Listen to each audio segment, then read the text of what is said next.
They left her to die in the dust, broken, bleeding, betrayed.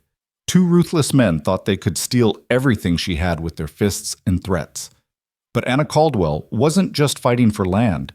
She was fighting for her father's memory, for justice, and for her very soul. This is the story of a woman who refused to bow even when the West showed her its cruelest face. Stay with me until the end and comment what city you're watching from.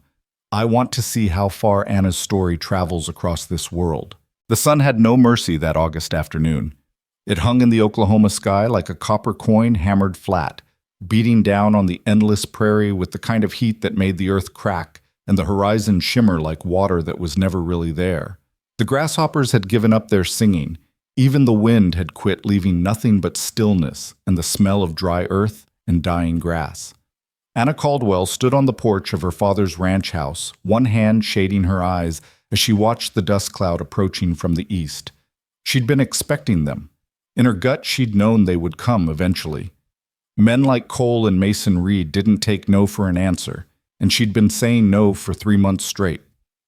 The ranch stretched out behind her 240 acres of Oklahoma red dirt and stubborn hope.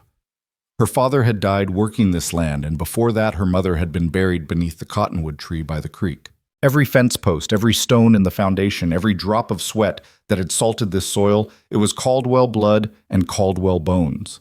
And the Reed brothers wanted to take it all. Anna was 26 years old, which meant she was old enough to know exactly how cruel the world could be to a woman alone.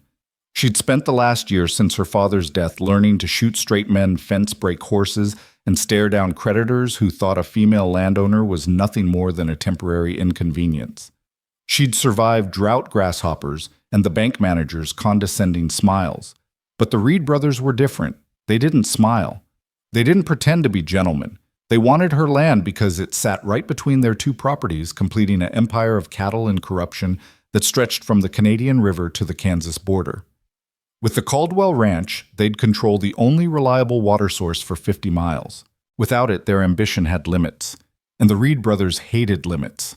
The dust cloud grew closer, resolving into two riders on horseback, moving with the unhurried confidence of men who believed the world owed them whatever they wanted. Anna's hand drifted to the rifle leaning against the porch rail. She'd cleaned it that morning, loaded it with steady hands, and promised herself she wouldn't hesitate if it came to that. But she also knew that killing a man even in self-defense would bring the law down on her faster than it would on them. Justice had a way of seeing things differently when a woman pulled the trigger. The riders slowed as they approached the house, their horses' hooves raising small puffs of dust with each step.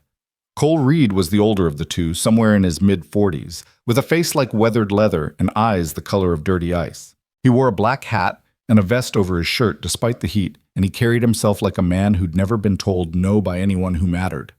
Mason Reed was younger, maybe 30, but meaner. Where Cole had the calculation of a businessman, Mason had the cruelty of a man who enjoyed watching things break. He had their father's build, broad shoulders, thick arms, hands like clubs. And he'd used them before. Everyone in 3 counties knew about the Mexican farmer who disputed a property line with Mason and ended up losing 3 teeth and the use of his left eye. They reined in their horses about 20 feet from the porch, close enough to talk, close enough to intimidate, not quite close enough for Anna to claim they were an immediate threat. "Miss Caldwell," Cole said, touching the brim of his hat in a mockery of politeness. "Hot day to be standing in the sun. Might we come inside and discuss business in a civilized manner?" "We can discuss it right here," Anna said. Her voice came out steady, which pleased her. "And there's nothing to discuss anyway. I already gave you my answer." "That was 3 months ago," Cole said. "I'm hoping you've had time to reconsider. We're prepared to be generous. $4,000 for the property. That's well above fair market value for a ranch this size, especially with the drought we've been having." "It's not for sale." Mason shifted in his saddle and Anna saw his jaw clench. "You can't work this land alone," he said. "You got no hands, no husband, no sons to help. Come winter, you'll be begging someone to take this place off your hands, and we won't be offering $4,000 then." "Then I guess I'll have to manage," Anna said. "Now, if there's nothing else—" "There is something else," Cole interrupted. His voice had lost its veneer of courtesy. Your father owed money all over town, Miss Caldwell. The bank, the feed store, the blacksmith he died with debts that now belong to you. We've been buying up those debts, every single one, which means you owe us, and we're calling in what's owed. Anna felt her stomach drop, but she kept her face neutral. My father's debts were settled with the estate. Not all of them, Cole said, pulling a folded paper from his vest pocket. We got documentation right here, $3,200 due immediately, or the property becomes ours to settle the debt. That's a lie, Anna said flatly. Show me the documentation. Cole unfolded the paper, and even from the porch, Anna could see it was covered in official-looking stamps and signatures. Whether it was genuine or forged, she couldn't tell from this distance. And that was the problem, wasn't it? These men had money and lawyers and judges who owed them favors. They could create whatever truth they wanted on paper. I'll need to have my lawyer review that, Anna said. You don't have a lawyer, Mason said with a cold smile. Old Henderson dropped you as a client last month, said you couldn't pay his fees. That was true, though Anna hated that they knew it. She'd had to let Samuel Henderson go because she'd needed that money for seed and feed. She'd gambled that she could handle her own affairs at least until the harvest came in, if there was a harvest. I'll find another lawyer, Anna said. Take all the time you need, Cole said, folding the paper and tucking it back in his vest. But the debt is due in 30 days. After that, we start foreclosure proceedings. Or, he paused, letting the word hang in the hot air. Or you can save us all a lot of trouble and sign the property over now. We'll forgive the debt and give you $2,000 cash to start fresh somewhere else. Might be you'd prefer city life. Guthrie or Oklahoma City. A young woman like you could find a husband, have a family. This is no life for you, Anna. No life at all. The use of her first name, that false intimacy, made her skin crawl. I'll see you in court, she said. Now get off my property. For a long moment, neither man moved. They sat their horses like monuments, and Anna could feel the weight of their stares, the unspoken threat in their stillness. Then Cole nodded slowly. 30 days? He said. Think carefully about your situation, Miss Caldwell. This land isn't worth dying for. They turned their horses and rode away, not hurrying, taking their time like they owned the road and everything on either side of it. Anna watched until they were nothing but a dust cloud, again diminishing toward the eastern horizon. Then she sat down hard on the porch steps, her legs suddenly shaky, and let herself breathe. She'd known this day would come. The Reed brothers had been circling like buzzards since her father's funeral, making offers, spreading rumors, turning old friends into nervous acquaintances who crossed the street to avoid her in town. They wanted this land, and they'd proven over the years that they would do whatever it took to get what they wanted. But Anna had something they didn't account for. She had nowhere else to go. This ranch was all she had left of her family, all she had left of the life she'd known. Her mother was buried here. Her father's last words had been about this place. Don't let them take it, Anna. Don't let them win. She wouldn't, even if it killed her. The sun was setting when Anna finished her evening chores. She'd fed the chickens, checked on the 3 remaining horses in the barn, and pumped water for the kitchen garden that was barely clinging to life in the drought.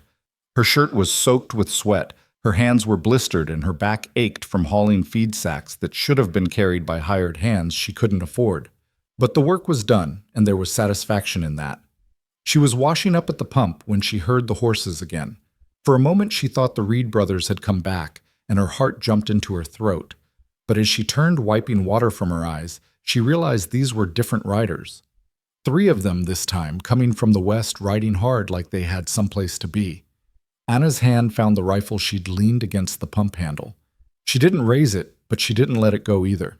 The riders slowed as they approached, and in the dying light, Anna could make out their faces. She recognized one of them, Tom Bridger, who worked as a foreman on the Reed brothers' ranch. The other 2 were younger men she'd seen around town but didn't know by name. Ranch hands, working men, the kind who did what they were told and didn't ask questions. Tom raised his hand in a gesture that might have been greeting or might have been apology. Miss Caldwell, he called out, we don't want any trouble. Then ride on, Anna said. Her voice was steady, but inside her pulse hammered.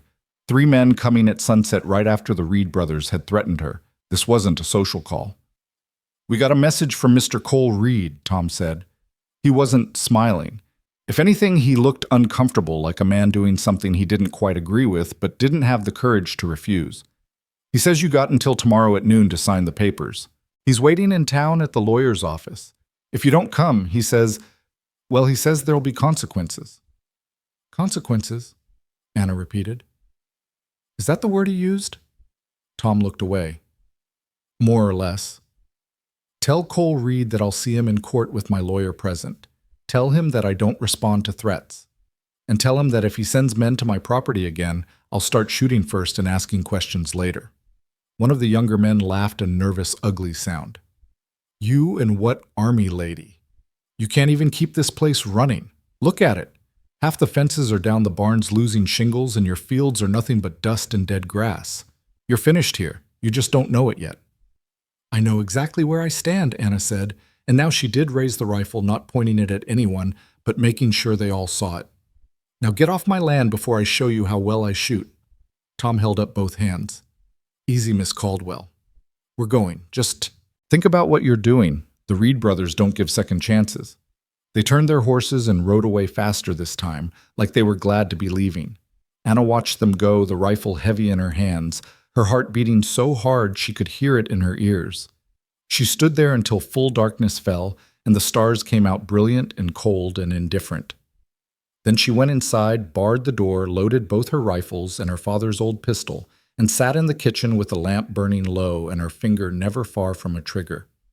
She didn't sleep that night.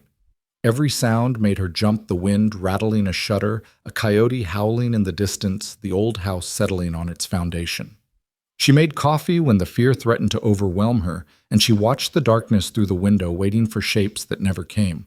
But she knew they would come. Maybe not tonight, maybe not tomorrow.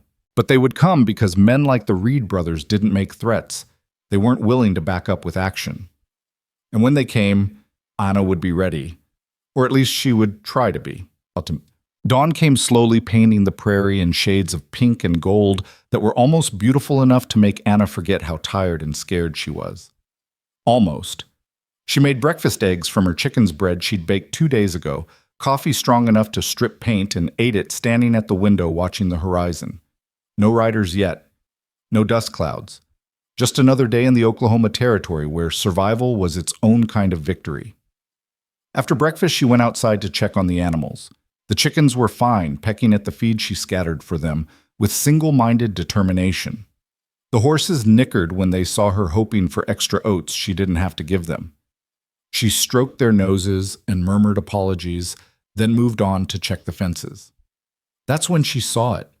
The western fence line which bordered the Reed brothers' property had been cut in 3 places. Neat, deliberate cuts that would let cattle through or let men through if they wanted to claim that Anna's property wasn't properly secured. It was sabotage, plain and simple, and it was just the beginning. Anna stared at the cut wires, feeling something cold and hard settle in her chest. This was escalation. This was the Reed brothers telling her that they were done being patient, done pretending to be civilized. This was the start of the war she'd been dreading. She spent the morning repairing the fence, working in the growing heat with wire cutters and new wire from the barn, her hands bleeding through her gloves by the time she finished. It was exhausting, brutal work, and she knew it was probably pointless. They'd just cut it again. But she couldn't leave it undone. That would be surrender. She was finishing the last repair when she heard the horse. Just one this time. Coming from the road, not from the Reed property. Anna straightened her back, screaming in protest, and shaded her eyes to see who was coming. It was a woman. Older, maybe 60, riding a sway-backed mare that looked as tired as Anna felt. She wore a faded calico dress and a bonnet, and as she got closer, Anna recognized her, Sarah Mitchell, who ran the boarding house in town and had been friends with Anna's mother 20 years ago. "Mrs. Mitchell," Anna called out, genuinely surprised. Sarah hadn't visited the ranch since the funeral, and Anna had assumed the older woman had fallen into the camp of people who decided associating with Anna Caldwell was bad for business. Sarah dismounted with some difficulty and walked over, her face grave. "Anna," she said, "I had to come warn you." "Warn me about what?" "About tonight." Sarah glanced around nervously as if she expected someone to be listening from the empty prairie. I was cleaning the rooms at the boarding house this morning, and I overheard Cole and Mason Reed talking in the hallway. They didn't know I was there. Anna, they're planning to come here tonight. They said if you won't sign the papers willingly, they'll make you sign them, or they'll make sure you can't refuse anymore. Anna felt her blood run cold. What does that mean? Make sure I can't refuse? Sarah's eyes filled with tears.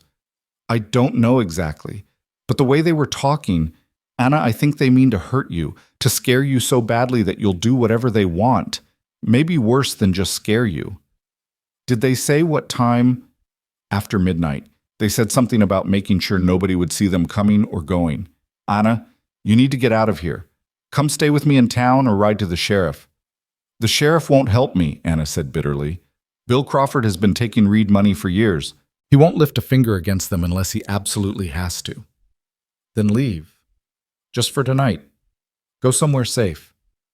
Anna looked at Sarah, this kind, frightened woman who'd risked the Reed brothers' anger just to warn her, and felt a surge of gratitude so strong it made her throat tight. But she shook her head. I can't leave, Mrs. Mitchell. If I run now, I'll never stop running. They'll take this place and I'll have nothing. I have to stand my ground. Stand your ground, Sarah's voice rose in disbelief. Anna, these men are dangerous. They've hurt people before. They killed a man in Arkansas and everyone knows it, but they paid enough money to make it go away. You can't fight them alone. I'm not planning to fight them, Anna said, though she wasn't entirely sure that was true. I'm planning to be ready for them. There's a difference. Sarah grabbed Anna's arm, her grip surprisingly strong. Please. I promised your mother I'd look after you if anything ever happened to her. I failed at that these past years, and I'm sorry. But I'm here now, and I'm begging you don't throw your life away for a piece of land. It's not just land, Anna said quietly. It's all I have left of them. My parents, my family. Everything I am is tied to this place. If I lose it, I lose myself. They stood there in the hot sun, two women in a world that didn't value women's choices or women's courage, and Sarah's face crumpled with defeat. She knew there was no arguing with that kind of determination. She'd probably felt it herself once before life had taught her that determination wasn't always enough. Then God be with you, Sarah whispered. She pulled a small pistol from her pocket, an old percussion cap model that looked like it hadn't been fired in years. Take this. It's not much, but it's better than nothing. Anna took the pistol, checking the load automatically. It was loaded, though the powder was probably old enough to be unreliable. Still, it was a weapon, and it was a gift given with love. And that meant something. Thank you, Anna said, for warning me, for caring enough to take the risk. Sarah climbed back onto her tired mare, wiping her eyes. Your mother was my best friend. You look just like her, you know. Same stubborn chin, same fire in your eyes. She'd be proud of you. She rode away before Anna could respond, her old mare plodding back toward town, and Anna stood holding the pistol and trying not to cry. But the afternoon dragged by with agonizing slowness. Anna prepared as best she could, checking and rechecking her weapons, loading extra ammunition within easy reach, positioning herself so she'd have clear lines of sight to all the approaches to the house. She nailed boards over the downstairs windows, turning the house into a fortress, or a prison, she wasn't sure which. She thought about riding to town and confronting the Reed brothers in broad daylight where witnesses might make a difference. She thought about burning the place down herself rather than letting them take it. She thought about running the way Sarah had urged her to do and starting over somewhere else with nothing but the clothes on her back. But in the end, she stayed. Because this was who she was. Anna Caldwell, daughter of James and Mary Caldwell, owner of 240 acres of Oklahoma's stubborn hope. And she would not be moved. As the sun set, she ate a cold supper of beans and hardtack, forcing food down a throat that didn't want to swallow. She'd need her strength. Whatever came next, she'd need every ounce of strength she had. Darkness fell like a blanket, and the stars came out. Anna sat in the kitchen with a single candle burning, creating a small circle of light in an ocean of darkness. She had the rifle across her lap, the pistol Sarah had given her tucked in her belt, and her father's old Colt on the table beside her. And she waited. Midnight came and went. 1 o'clock, 2 o'clock. Anna fought to stay awake, splashing water on her face, pacing the kitchen, forcing her eyes to stay open. Maybe Sarah had been wrong. Maybe the Reed brothers had changed their minds. Maybe the sound of horses. Anna's heart slammed into her throat. She blew out the candle and moved to the window, peering through a gap in the boards. In the starlight, she could make out 3 riders approaching the house. No 4. They were coming slowly, quietly, trying not to make noise. But in the prairie silence, every hoofbeat sounded like thunder. They stopped about 50 yards from the house. Anna watched as they dismounted, tying their horses to her fence. They were carrying something, torches, she realized with horror. They were carrying torches and what looked like cans of kerosene. They were going to burn her out. Anna's hand shook as she gripped the rifle. She could shoot. She could start shooting right now, drop 1 or 2 of them before they even knew what was happening. But then what? She'd be a murderer, and the law wouldn't care that she'd been defending her property. The law would side with the Reed brothers the way it always did. Unless they made the first move. She watched as the men spread out surrounding the house. One of them, she thought it was Cole, but it was hard to tell in the darkness, called out, "Miss Caldwell, we know you're in there. Come out peacefully and sign the papers and nobody gets hurt." Anna didn't answer. Her finger rested on the trigger and she tracked Cole's movement through the gap in the boards. "Anna," Mason's voice this time from the other side of the house. "Don't be stupid. We got you surrounded. You can't win this." Still, Anna said nothing. Let them wonder. Let them worry. "Have it your way," Cole said. His voice had changed, gone flat and cold. "Light it up." Anna saw the torches bloom to life, 4 points of flame in the darkness. The men moved toward the house, and Anna knew she had seconds to make a choice. She fired. The rifle shot cracked across the prairie like lightning, and the torch closest to the house dropped as the man carrying it yelped and dove for cover. Anna hadn't aimed to kill, she'd shot for the ground near his feet, but the message was clear: come closer, and the next shot would be center mass. "She's shooting," someone yelled, one of the ranch hands, voice high with panic. "Jesus Christ, she's actually shooting. Fall back," Cole's voice angry now. "Fall back and surround the barn. She can't watch all directions at once." Anna ran to the back window, tearing away the board she'd nailed there, and saw 2 men running toward the barn. She fired again and again, the rifle kicking against her shoulder. She didn't hit anyone she was shooting in the dark at moving targets, but she made them think twice about their approach. Then she heard the sound of breaking glass from the front of the house. They'd thrown something through the window, and a second later she smelled it: kerosene. Anna ran back to the front room just as the flames caught. The curtains went up first, the fire racing up the fabric with terrifying speed. Within seconds, the whole wall was burning, and the heat drove Anna back toward the kitchen. They were burning her out. She was going to have to run, or she was going to die in this house. Anna grabbed her father's pistol, tucked the rifle under her arm, and threw open the back door. She burst out into the night, running for the barn where her horses were, praying she could saddle one and escape before they caught her. She made it maybe 20 feet. The blow came out of nowhere, a fist to the side of her head that sent her sprawling in the dirt. The rifle flew from her hands and stars exploded behind her eyes. She rolled, trying to get up, trying to find her weapons, but someone kicked her in the ribs and drove all the air from her lungs.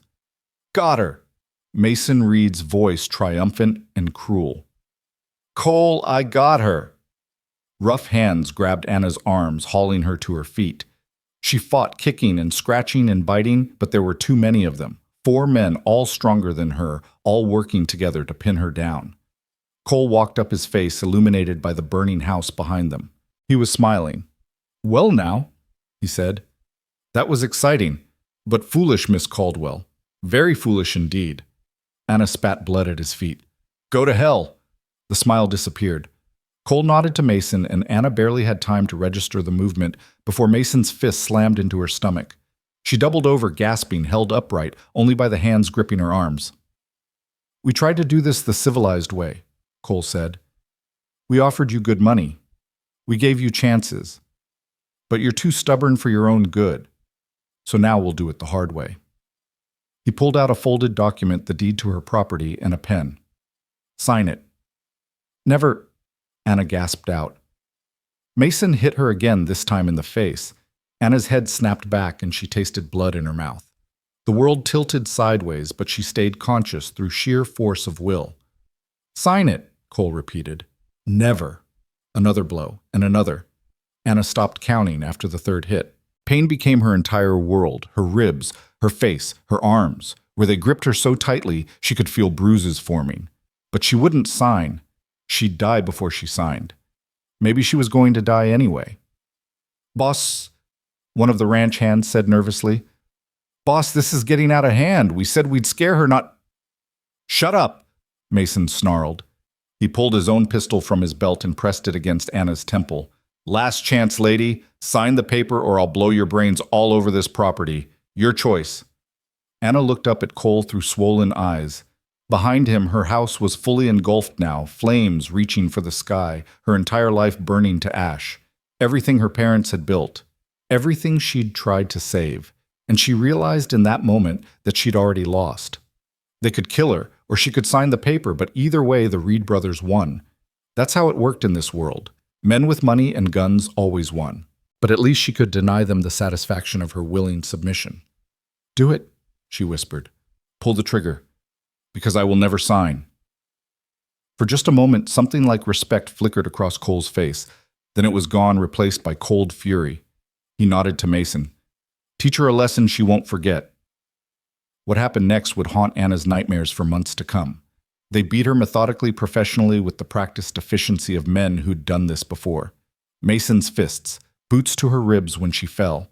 The sharp pain of a knife cutting through her shirt, not stabbing, just cutting, marking her skin with shallow wounds that would scar. Anna tried to fight back. She tried to scream. But there was no one to hear her out here on the empty prairie, and her strength was nothing compared to theirs. At some point, she stopped feeling the blows. Her body went numb, or perhaps her mind simply refused to process any more pain. She was dimly aware of being dragged somewhere, of ropes being tied around her wrists, of being left in the dirt, while voices argued above her. "Just leave her here. Finish it," said Weed. The voices faded in and out like a bad signal on a telegraph wire. Anna tried to focus, tried to hold on to consciousness, but the darkness kept pulling at her, promising relief from the pain if she'd just let go. And finally, she did. When Anna opened her eyes again, the world was painted in shades of gray and pink. Dawn. She'd survived the night. For a moment, she couldn't remember why that was surprising. Then the pain hit her in waves, her ribs, her face, her arms, her entire body screaming in agony, and memory came flooding back. The Reed brothers, the fire, the beating. Anna tried to move and discovered her hands were still tied behind her back. She was lying in the dirt about 50 yards from where her house had stood. The house was gone now, nothing but a blackened foundation and smoking timbers. Everything she'd owned, every memory of her parents, every piece of her past, gone. She could see the barn in the distance. It was still standing, which meant her horses were probably alive. Small mercy. Her throat was raw, her lips were split, and when she tried to move, her ribs sent jolts of white-hot pain through her chest. At least 2 of them were broken, maybe more. She might have internal injuries. She might be dying right now, slowly bleeding inside where she couldn't see. And she was alone. The Reed brothers were gone. They'd beaten her, destroyed her home, and left her here to die of exposure or thirst or her injuries. Problem solved as far as they were concerned. Anna closed her eyes and tried to think. She had to get free. Had to get to water. Had to survive long enough to make them pay for this. But the ropes around her wrists were tight, and her fingers were numb, and when she tried to sit up, the pain was so intense that she vomited into the dirt beside her. The sun was rising, and it was going to be another scorching day, and she had no shelter, no water, and no strength left. This is how I die, Anna thought. Not fighting, not standing, just lying in the dirt like an animal. No. She wouldn't accept that. Couldn't accept that. Anna rolled onto her side, gasping with pain, and began to inch her way across the ground toward the barn. Every movement was agony. Every breath felt like knives in her chest. But she kept moving because the alternative was giving up, and Anna Caldwell had never given up on anything in her life. She wasn't about to start now. She'd made it maybe 10 feet when she heard the sound of a horse. Anna's heart lurched. They were coming back. The Reed brothers were coming back to finish what they'd started. She tried to move faster, tried to reach the pistol she'd dropped somewhere in the chaos of last night, but her body wouldn't cooperate. She could barely move at all now, and the sound of hoofbeats was getting closer, and she realized with crystal clarity that this was it. This was the end. "I'm sorry, Mama," she thought. "I'm sorry, Papa. I tried." The horse stopped nearby. Anna heard boots hitting the ground, heard footsteps approaching. She forced her eyes open, determined to face her death, with her eyes open with defiance even in this final moment. But the face looking down at her wasn't Cole or Mason Reed. It was a stranger, a man she'd never seen before with sun-weathered skin and eyes the color of storm clouds. He wore trail clothes, dusty denim, and a worn leather vest, and he was staring at her with an expression of absolute horror. "Jesus Christ," the man whispered. "What happened to you?" Anna tried to answer, but her voice wouldn't work. She tried to tell him to run to get away before the Reed brothers came back to save himself. But all that came out was a sound like a wounded animal. The man dropped to his knees beside her, his hands hovering over her like he wasn't sure where to touch without causing more pain. "Okay," he said, and his voice was gentle, the voice of someone who'd seen suffering before and knew how to respond. "Okay, I've got you. I'm going to help you, but I need to know who did this." "Are they coming back?" Anna managed to shake her head. "Not coming back. They thought she was dead. They'd left her here to die." "All right," the man said. He pulled a knife from his belt, and Anna flinched, but he just cut the ropes around her wrists, freeing her hands. "Can you tell me your name?" "Anna," she croaked. "Anna Caldwell." "Ethan Monroe," the man said. "I'm a rancher from up north. I was riding through when I saw the smoke from your house." "Anna, I'm going to look at your injuries. All right, I need to see how bad you're hurt." His hands were careful, professional, like he'd tended wounds before. He checked her ribs first, then her arms and legs, his face growing grimmer with each discovery. Finally, he looked at the cuts on her abdomen where Mason had used the knife. "I need to remove your shirt to see these wounds properly," Ethan said, his voice carefully neutral. "Is that all right? I'm not going to hurt you." Anna nodded, beyond modesty now, beyond caring about anything except survival. Ethan carefully lifted the ruined fabric away from her skin, and she heard him suck in a sharp breath. "Who did this to you?" he asked again, and now there was steel in his voice, cold fury beneath the gentleness. "Reed brothers," Anna whispered. "Cole and Mason Reed. They wanted my land. And you refused to sell." "Yes." Ethan was silent for a long moment. Then he said very quietly, "You're the bravest damn fool I've ever met, Anna Caldwell. Or maybe the bravest damn woman. I haven't decided which." Despite everything, the pain, the fear, the loss, Anna felt her lips try to form a smile. It hurt too much to complete. "I'm going to get you to town," Ethan said. "To the doctor. These injuries are serious. You need proper medical care." "No," Anna managed. "Reed brothers. Control the town. They'll what, finish the job?" Ethan's jaw tightened. "Over my dead body. Anna, listen to me. You need a doctor and you need the law. What they did to you, this is attempted murder. They have to answer for it." "Law won't help," Anna said bitterly. "Sheriff's on their payroll." "Then we'll go over his head. Federal marshal, territorial governor if we have to. But first we need to keep you alive." Ethan stood up and whistled. His horse trotted over a big bay gelding with intelligent eyes. "I'm going to lift you onto my horse. It's going to hurt. I'm sorry, but there's no way around it." Anna nodded, bracing herself. But nothing could have prepared her for the pain of being lifted, her broken ribs grinding against each other, her vision going white around the edges. She bit down on a scream, tasting blood again, and felt Ethan's arms steady around her. "I've got you," he said. "Just hold on. Hold on for me, Anna." He mounted behind her, supporting her weight against his chest, and turned the horse toward town. As they rode away and Anna looked back once at the burned remains of her home, at the land her parents had loved, at everything she'd fought so hard to keep. It was gone. All gone. But she was alive. And as long as she was alive, there was still a chance for justice. Still a chance to make the Reed brothers pay for what they'd done. Ethan must have felt her body tense, must have sensed the thought running through her mind, because he said quietly, "Don't you die on me now, Anna Caldwell. You've got too much fight left in you. I can feel it."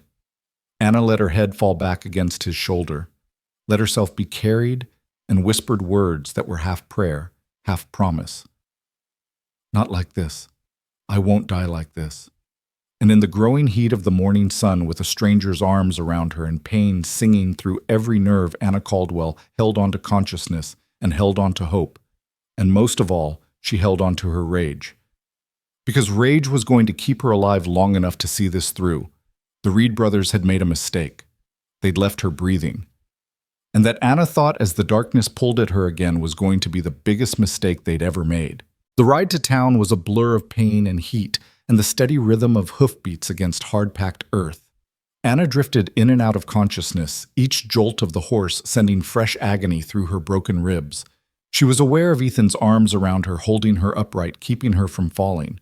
She was aware of his voice, low and steady, talking to her even when she couldn't respond. "Stay with me, Anna. We're almost there. Just a little further. You're doing fine.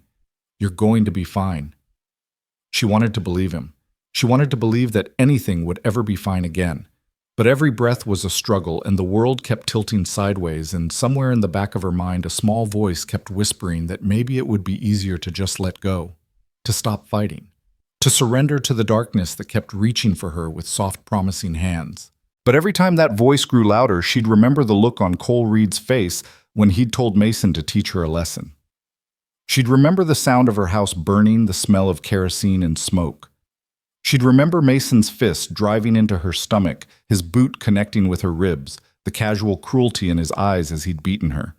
And the rage would flare up again, hot and sustaining, giving her something to hold on to when everything else was slipping away.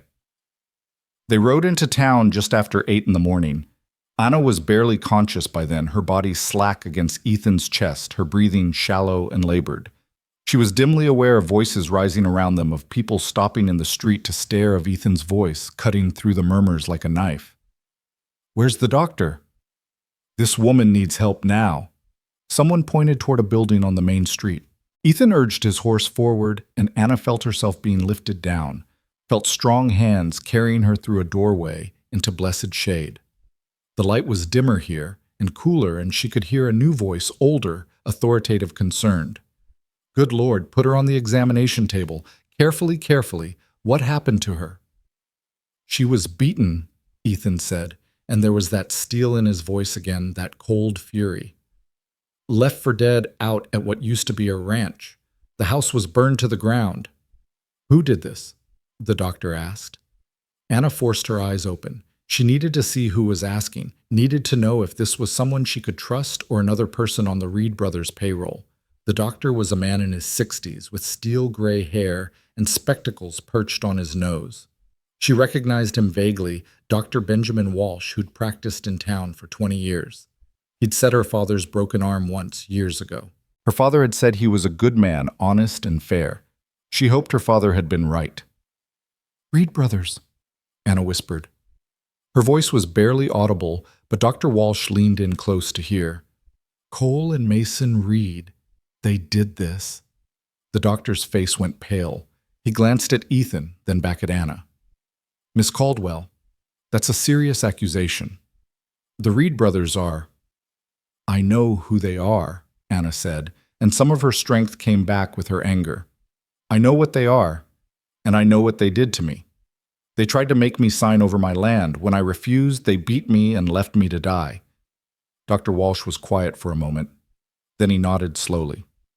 "All right, let me examine your injuries. Mr. Monroe. Ethan Monroe. Mr. Monroe, you'll need to wait outside while I examine her." "No," Anna said quickly. The thought of being alone, even with the doctor, even in town, made her heart race with panic. "He stays, please." Dr. Walsh looked at Ethan, who shrugged. "If it makes her feel safer, I'll stay. I'll turn my back if modesty requires it, but I'm not leaving her alone. Not after what she's been through." The doctor nodded again. "Very well. Mr. Monroe, you can stand by the window. Miss Caldwell, I'm going to need to examine your injuries thoroughly. Some of this will hurt. I'll be as gentle as I can." The examination was excruciating. Dr. Walsh probed her ribs with careful fingers, checked her abdomen for signs of internal bleeding, cleaned and dressed the knife wounds on her stomach. Anna gritted her teeth and tried not to scream, tried not to think about Mason's hands on her, tried not to remember the feeling of helplessness as they'd held her down. 3 broken ribs, Dr. Walsh said finally. Severe bruising over most of your torso and face. These cuts are shallow, but will scar. You're lucky if luck is the right word for any of this. Another few hours without water in this heat, and you might have died from exposure alone. As it is, you'll need several weeks to heal, possibly months before you're back to full strength. I don't have months, Anna said. I need to file charges, need to see the sheriff. The sheriff isn't going to help you, Dr. Walsh said quietly. I'm sorry, Miss Caldwell, but that's the truth.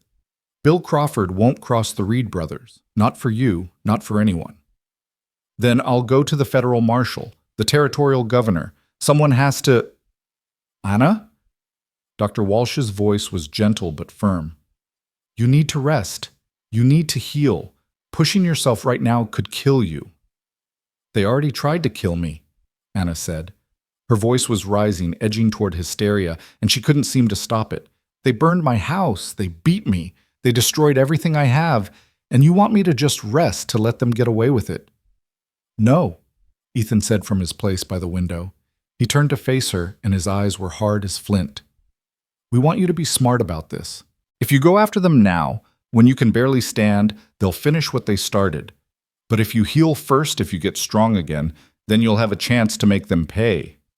And how long will that take? Anna demanded. Weeks, months.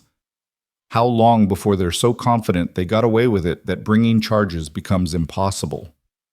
The evidence is all over your body, Dr. Walsh said. I'll document every injury, every bruise, every cut, every broken bone. That documentation won't disappear just because you take time to heal. Anna wanted to argue more, but a wave of dizziness washed over her, and she had to close her eyes and focus on breathing. The doctor was right. She could barely stay conscious. How was she supposed to fight the Reed brothers like this? But the thought of waiting, of giving them more time to cover their tracks, to intimidate witnesses, to solidify their version of events, it made her want to scream. Where will she stay? Ethan asked. She can't go back to her ranch. There's nothing left there. The boarding house, Dr. Walsh suggested. Sarah Mitchell runs a respectable establishment. She'd take Miss Caldwell in. Anna shook her head immediately, regretting the movement, as pain spiked through her skull. Mrs. Mitchell already risked herself warning me. I won't put her in more danger by staying there. The Reed brothers know we're friends. They'd retaliate against her. Then where? The doctor asked. The room fell silent. Anna had no family in town, no close friends who weren't already afraid of the Reed brothers' influence. She had nothing and no one. She can stay with me, Ethan said. Both Anna and Dr. Walsh turned to look at him. Ethan stood by the window, backlit by the morning sun, his expression unreadable. Mr. Monroe, Dr. Walsh said carefully, that would be highly irregular. Miss Caldwell's reputation. Her reputation. Ethan's voice was sharp. She's been beaten half to death, and you're worried about her reputation. I have a ranch about 30 miles north of here. It's remote defensible, and the Reed brothers don't know me from Adam. She'll be safe there while she heals. I can't ask you to do that, Anna said. You don't even know me. You don't owe me anything. You're right, Ethan said. I don't know you, and I don't owe you anything, but I know what's right and what's wrong. What was done to you was wrong. And if nobody else in this town is willing to stand up and say so, then I guess I'll have to be the one who does. Anna stared at him, this stranger who'd appeared out of nowhere, like an answer to a prayer she hadn't known she was praying. She wanted to refuse, wanted to maintain some shred of independence, some dignity. But the truth was, she had nowhere else to go. No other options. No other hope. All right, she said quietly. Thank you, doctor. Walsh looked between them, clearly unhappy with the arrangement, but unable to offer a better alternative. Miss Caldwell will need continued medical care. I'll prepare instructions for treating her injuries. And Mr. Monroe, I'm holding you to your word. This is about her safety, nothing more. I'm well aware of that, doctor, Ethan said. His tone was cool, almost offended. I'm offering her a safe place to recover, that's all. The doctor nodded, still skeptical, but he turned his attention back to Anna. I'm going to give you something for the pain. It'll make you drowsy. You should sleep while you can. The next few days are going to be difficult. He prepared a draught of laudanum, helping Anna sit up enough to drink it. The bitter liquid burned going down, but within minutes, Anna could feel the edges of her pain softening, the world becoming slightly less sharp and terrible. "Rest now," Dr. Walsh said. "I'll speak with Mr. Monroe about your care." Anna wanted to protest, wanted to stay awake and aware and in control. But the laudanum was pulling her down into darkness, and this time the darkness didn't feel threatening. It felt like relief. She let herself fall. When Anna woke again, the sun was lower in the sky and she was moving. She was lying in the back of a wagon on a makeshift bed of blankets, and the wheels were rolling over rough ground, jarring her with every bump and rut. Each jolt sent pain radiating through her broken ribs, and she couldn't stop the small sounds of distress that escaped her lips. "Easy," Ethan's voice came from the front of the wagon. "I know it hurts. We're almost to my place. Just hold on a little longer." Anna tried to focus on the sky above her, the endless blue punctuated by wisps of white cloud. She tried to focus on anything except the pain, but it was hard, so hard when every breath felt like she was being stabbed all over again. "Tell me about yourself," she said, her voice rough. Talking hurt, but silence was worse. Silence let her mind wander back to the beating, back to the fire, back to the moment when she'd thought she was going to die. There was a pause from the front of the wagon. Then Ethan said, "Not much to tell. I'm a rancher. Have been for most of my life. Got a small spread up north. Cattle, horses, a few sheep. Nothing fancy, but it's mine. Family. Had a wife once. She died in childbirth. Baby too. That was 8 years ago." Anna heard the grief in those simple words, the kind of grief that time had dulled but never quite erased. "I'm sorry." "So am I. But life goes on. It has to." He was quiet for a moment, then asked, "What about you?" "The doctor said your father died last year." "Yeah, heart gave out. He was working on the fence line and he just collapsed. By the time I found him, he was gone." Anna's throat tightened. "My mother died when I was 12. Pneumonia. So it's just been me for a while now." "That why you wouldn't sell? Because it's all you have left of them?" "Partly, but also because it's wrong. The Reed brothers already own half the county. They don't need my land. They just want it because I have the best water source for miles, and they can't stand the idea of anyone having something they don't control." "Men like that," Ethan said, "they don't understand that some things aren't for sale. They think everything has a price, and if you won't name yours, they'll just take it anyway." "That's exactly what they think," Anna said. "And they're usually right. Nobody stands up to them. The sheriff works for them. The judge goes to dinner at their house. Half the businessmen in town owe them money. They own everything and everyone. Except you." "Except me," Anna agreed, "for all the good it did me." The wagon hit a particularly deep rut, and Anna gasped as pain shot through her chest. She heard Ethan curse under his breath. "Sorry," he said. "Road's rough through here, just another mile or so." Anna closed her eyes and tried to breathe through the pain. She was aware distantly that she was putting an enormous amount of trust in this man she'd just met. He could be taking her anywhere. He could have his own plans for her. But somehow she didn't think so. There had been genuine horror in his eyes when he'd found her genuine concern in his voice, when he'd promised to help her. And right now, trust was all she had. True to his word, they arrived at Ethan's ranch about 20 minutes later. Anna raised her head enough to see a modest cabin with a wide porch, a barn that looked well-maintained, and several corrals holding horses and cattle. It wasn't grand, but it looked solid and cared for. It looked like home. Ethan pulled the wagon up to the cabin and set the brake. Then he climbed down and came around to the back. "I'm going to carry you inside. Brace yourself." Anna did her best to prepare, but nothing could make being lifted painless. She bit down on a scream as Ethan carefully picked her up, one arm under her knees and the other supporting her back. He carried her up the porch steps and through the front door, moving slowly and carefully, and set her down on a bed in a small room off the main living area. The room was simple but clean, a bed with a quilt, a dresser, a chair by the window. It smelled faintly of cedar and sun-dried linen. "This was going to be the nursery," Ethan said quietly, "but I never got around to changing it after... Well, it's yours now for as long as you need it."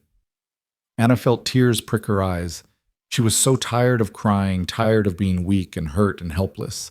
But the simple kindness of his gesture offering her this room that held his own grief broke something loose inside her. "Thank you," she whispered. "I don't know how I'll ever repay you." "You don't need to repay me," Ethan said. He pulled the chair closer to the bed and sat down. "Anna, I need to ask you something, and I need you to be honest with me. What are you planning to do about the Reed brothers?" Anna met his eyes. "I'm going to make them pay for what they did. I'm going to see them in prison or dead, preferably both." "That's what I thought." Ethan leaned back in the chair, studying her. "And I respect that, I do. But you need to understand what you're up against. These men have money power and connections. They've gotten away with things before things worse than what they did to you. What makes you think you can bring them down when nobody else has managed it?" "Because I'm not dead," Anna said simply. "They made a mistake leaving me alive, and I'm going to use every breath I have left to make sure they regret it." Ethan was quiet for a long moment. Then he nodded. "All right, then here's what we're going to do. You're going to stay here and heal. You're going to eat rest and get your strength back. While you do that, I'm going to ride into town and start asking questions. I want to know everything about the Reed brothers, their business dealings, their enemies, their secrets, everything. Because if we're going to take them down, we need ammunition. We need leverage." "Why are you helping me?" Anna asked. "You said you don't owe me anything, so why risk yourself for a stranger?" Ethan stood up and walked to the window, looking out at his land. When he spoke, his voice was low and distant. 8 years ago, my wife was dying. She was in labor, and something went wrong.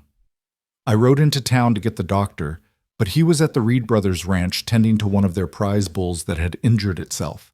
I begged him to come with me, told him my wife was dying. He said he'd come as soon as he was done with the bull. By the time he got to our ranch, Emma was dead. Baby too. Anna felt her heart clench. "Ethan, the doctor apologized," Ethan continued. "Said there was probably nothing he could have done anyway, but I've always wondered, would they have lived if he'd come with me right away? And why was a bull's life worth more than my wife's?" He turned to face her. "I couldn't save Emma, but I can help you. Maybe that doesn't balance the scales, but it's something." Anna understood then. This wasn't just about justice for her. This was about every person the Reed brothers had ever hurt, every life they'd destroyed with their casual cruelty and their certainty that they were above consequences. "We'll make them pay," she said. "Together." Ethan smiled a small, grim smile that held no warmth. "Yes, we will." He left her then to rest, and Anna lay in the unfamiliar bed staring at the ceiling and trying to process everything that had happened in the last 24 hours. Her home was gone. Her body was broken. She was dependent on the charity of a stranger in a territory where women alone had no power and no rights worth mentioning. But she was alive, and she was angry. And anger, she was learning, could be its own kind of strength. Over the next 3 days, Anna's body began the slow process of healing. Ethan proved to be a surprisingly competent nurse, changing her bandages with careful hands, making sure she ate, even when she had no appetite, helping her to the outhouse when necessary, with a matter-of-fact courtesy that somehow made the humiliation bearable. He never touched her inappropriately, never took advantage of her weakness. He treated her with the same respect he might show a wounded animal he was nursing back to health. Gentle, patient, but maintaining a careful distance. On the 4th day, Anna managed to sit up on her own without help. It was a small victory, but it felt monumental. She was getting stronger, slowly but surely. That evening, as Ethan was preparing dinner, Anna called out to him, "When are you going to town to start asking questions?" Ethan appeared in the doorway, wiping his hands on a towel. "Tomorrow, probably. Why? I want to come with you." "Anna, you can barely stand. You're not ready." "I'm ready enough," Anna interrupted. "I need to see the sheriff, file an official complaint, get the process started." "The sheriff won't help you. We established that." "Maybe not. But he needs to know that I'm not going away, that I'm not going to be quiet about what happened." Anna swung her legs over the side of the bed, gritting her teeth against the pain. "I spent my whole life watching women be quiet, watching them accept injustice because fighting back was too hard, too dangerous, too unseemly. I won't be one of those women, not anymore." Ethan looked at her for a long moment. Then he nodded. "All right. But we do this carefully. We go in, you file your complaint, and we leave. No confrontations, no heroics. Agreed. Agreed, Anna said, though she wasn't entirely sure she meant it. The next morning, they made the long ride back to town. Anna sat beside Ethan on the wagon seat, this time determined to show she was getting stronger. Every jolt still hurt, every breath was still an effort, but she refused to lie down in the back like an invalid. She was done being helpless. They arrived in town just before noon when the main street was busy with people going about their daily business.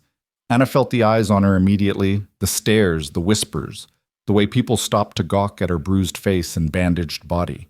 Let them look, she thought. Let them see what the Reed brothers did. Ethan pulled the wagon up in front of the sheriff's office and set the brake. "You sure about this?" he asked. "I'm sure," Anna said. They climbed down from the wagon, Ethan offering his arm for support that Anna grudgingly accepted. Her legs were shakier than she'd like to admit. Together they walked up the steps to the sheriff's office and pushed open the door. Sheriff Bill Crawford was sitting at his desk, his feet propped up reading a newspaper. He was a big man in his 50s with a belly that hung over his belt and a face that suggested he'd spent more time drinking than working. He looked up as they entered, and Anna saw recognition flicker in his eyes, followed immediately by irritation. "Miss Caldwell," he said, not bothering to stand. "Heard you had some trouble out at your place." "Trouble," Anna repeated. The word felt absurdly inadequate for what had happened to her. "Is that what you call it when two men beat a woman half to death and burn down her house?" Crawford's eyes narrowed. "That's a serious accusation. You got any proof?" Anna gestured to her face, her bandaged torso. "This is proof. Dr. Walsh documented every injury. I'm here to file formal charges against Cole and Mason Reed for assault, attempted murder, and arson." The sheriff's feet hit the floor. He stood up slowly, his expression hardening. "Now hold on just a minute. You're talking about respected businessmen here, men with standing in this community. I can't just arrest them based on your word alone." "You can and you will," Ethan said. His voice was calm, but there was steel underneath. "This woman was beaten and left for dead. The evidence is undeniable. If you refuse to do your job, I'll go straight to the territorial marshal and file a complaint about your negligence." Crawford's face flushed red. "Who the hell are you?" "Ethan Monroe. I'm the one who found Miss Caldwell and brought her to safety. I'm prepared to testify to everything I saw, her injuries, the burned house, the condition she was in when I found her. And I'm prepared to make a lot of noise if this gets swept under the rug." The sheriff and Ethan stared at each other, and Anna could feel the tension crackling in the air. Finally, Crawford looked away first. "Fine," he said. "I'll take your statement, Miss Caldwell. But I'm warning you, if it turns out you're lying, I'll charge you with making false accusations. Understood?" "I understand," Anna said. "Now get your pen and paper. I have a lot to tell you." For the next hour, Anna recounted everything that had happened, the Reed brothers' threats, the visit from their ranch hands, the attack, the beating, the fire. She left nothing out, describing every blow, every cruel word, every moment of terror. Her voice shook sometimes, but she never stopped. She made sure every detail was recorded. Sheriff Crawford wrote it all down with obvious reluctance, his pen scratching across the paper. When Anna finished, he looked up at her with something that might have been pity or might have been contempt. "That's quite a story," he said. "But you understand that it's your word against theirs. The Reed brothers will deny everything. They'll say you're a hysterical woman making false accusations because you're bitter about losing your property. Then it'll be up to a judge and jury to decide who's telling the truth," Anna said. "Will you arrest them?" Crawford snorted. "On what grounds you filed a complaint? That doesn't mean I have enough evidence to make an arrest. I'll need to investigate first. Talk to witnesses, gather evidence." "What witnesses?" Anna demanded. "They made sure nobody was around when they attacked me. The only witnesses are the ranch hands who helped them, and they're not going to testify against their employers." "Then I guess you have a problem," Crawford said. He stood up, making it clear the conversation was over. "I'll look into your claims, Miss Caldwell, but I'm telling you right now this isn't going anywhere. Men like the Reeds don't go down easy. And frankly, I'm not convinced they did what you're accusing them of." Anna felt rage building in her chest, hot and violent. "You're not convinced? Look at my face. Look at what they did to me." I see injuries, Crawford said. But injuries don't tell me who caused them. For all I know, you got thrown from a horse or got drunk and picked a fight at the saloon. Hell, for all I know, your friend here beat you himself. Ethan took a step forward. His fists clenched and Anna grabbed his arm. Don't, she said quietly. That's what he wants. He wants an excuse to arrest you instead. Crawford smiled an ugly, knowing smile. Smart woman. Now get out of my office. I've got real work to do. They left Anna shaking with fury and Ethan barely containing his own anger. Outside, the midday sun beat down on them and Anna had to lean against the wagon to keep from falling. That went well, Ethan said sarcastically. It went exactly how I expected, Anna said. But now it's official. I filed charges. There's a record. He can't pretend it didn't happen. He can ignore it, Ethan pointed out, which is probably exactly what he's going to do. Maybe, Anna said. But he's not the only law in the territory. We'll go to the federal marshal if we have to. We'll go to the newspapers. We'll make so much noise that someone has to listen. And in the meantime, Anna looked down the street toward the saloon at the far end of town. In the meantime, I want to see them. I want the Reed brothers to know I'm alive and I'm not running and I'm not scared. Anna, that's a bad idea. I don't care, Anna said. She pushed away from the wagon and started walking down the street, her pace slow and painful but determined. Behind her, she heard Ethan curse under his breath, then hurry to catch up. You're going to get yourself killed, he said. They already tried that. Didn't take. They reached the saloon, a weathered two-story building with swinging doors and the smell of tobacco and whiskey drifting out into the street. Anna paused at the entrance, gathering her courage. She could hear voices inside, laughter, the clink of glasses. Normal life continuing as if nothing had happened, as if she hadn't almost died. Anna pushed through the doors and stepped inside. The saloon fell silent almost immediately. Every head turned to look at her, the battered woman standing in the doorway with bandages showing beneath her shirt and bruises darkening her face. Some people looked shocked. Others looked uncomfortable. A few looked pleased, as if they'd been waiting for this confrontation. And at the far end of the bar, sitting with drinks in their hands and satisfied expressions on their faces, were Cole and Mason Reed. They saw her. For just a moment, genuine surprise flickered across Cole's face, surprise, and something that might have been fear. They'd thought she was dead. They'd been certain of it, but here she was standing on her own 2 feet, staring them down across a crowded saloon. Well now, Cole said, recovering his composure. He raised his glass in a mock toast. Miss Caldwell, what a pleasant surprise. We'd heard you were feeling poorly. I've been better, Anna said. Her voice carried in the silence, steady and clear. But I'm still here, still standing, and I'm going to make sure everyone knows what you did to me.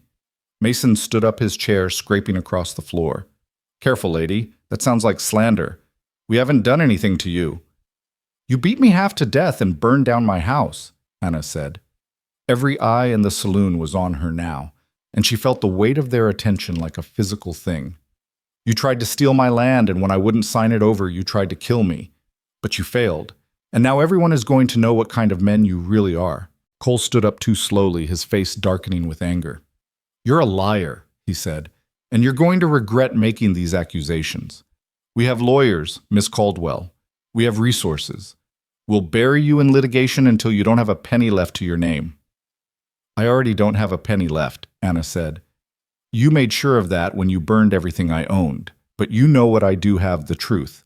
And I'm going to tell it to anyone who'll listen until someone finally does something about you.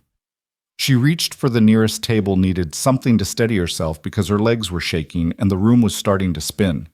Her hand found a bottle, and before she consciously decided to do it, she'd grabbed it and hurled it across the room.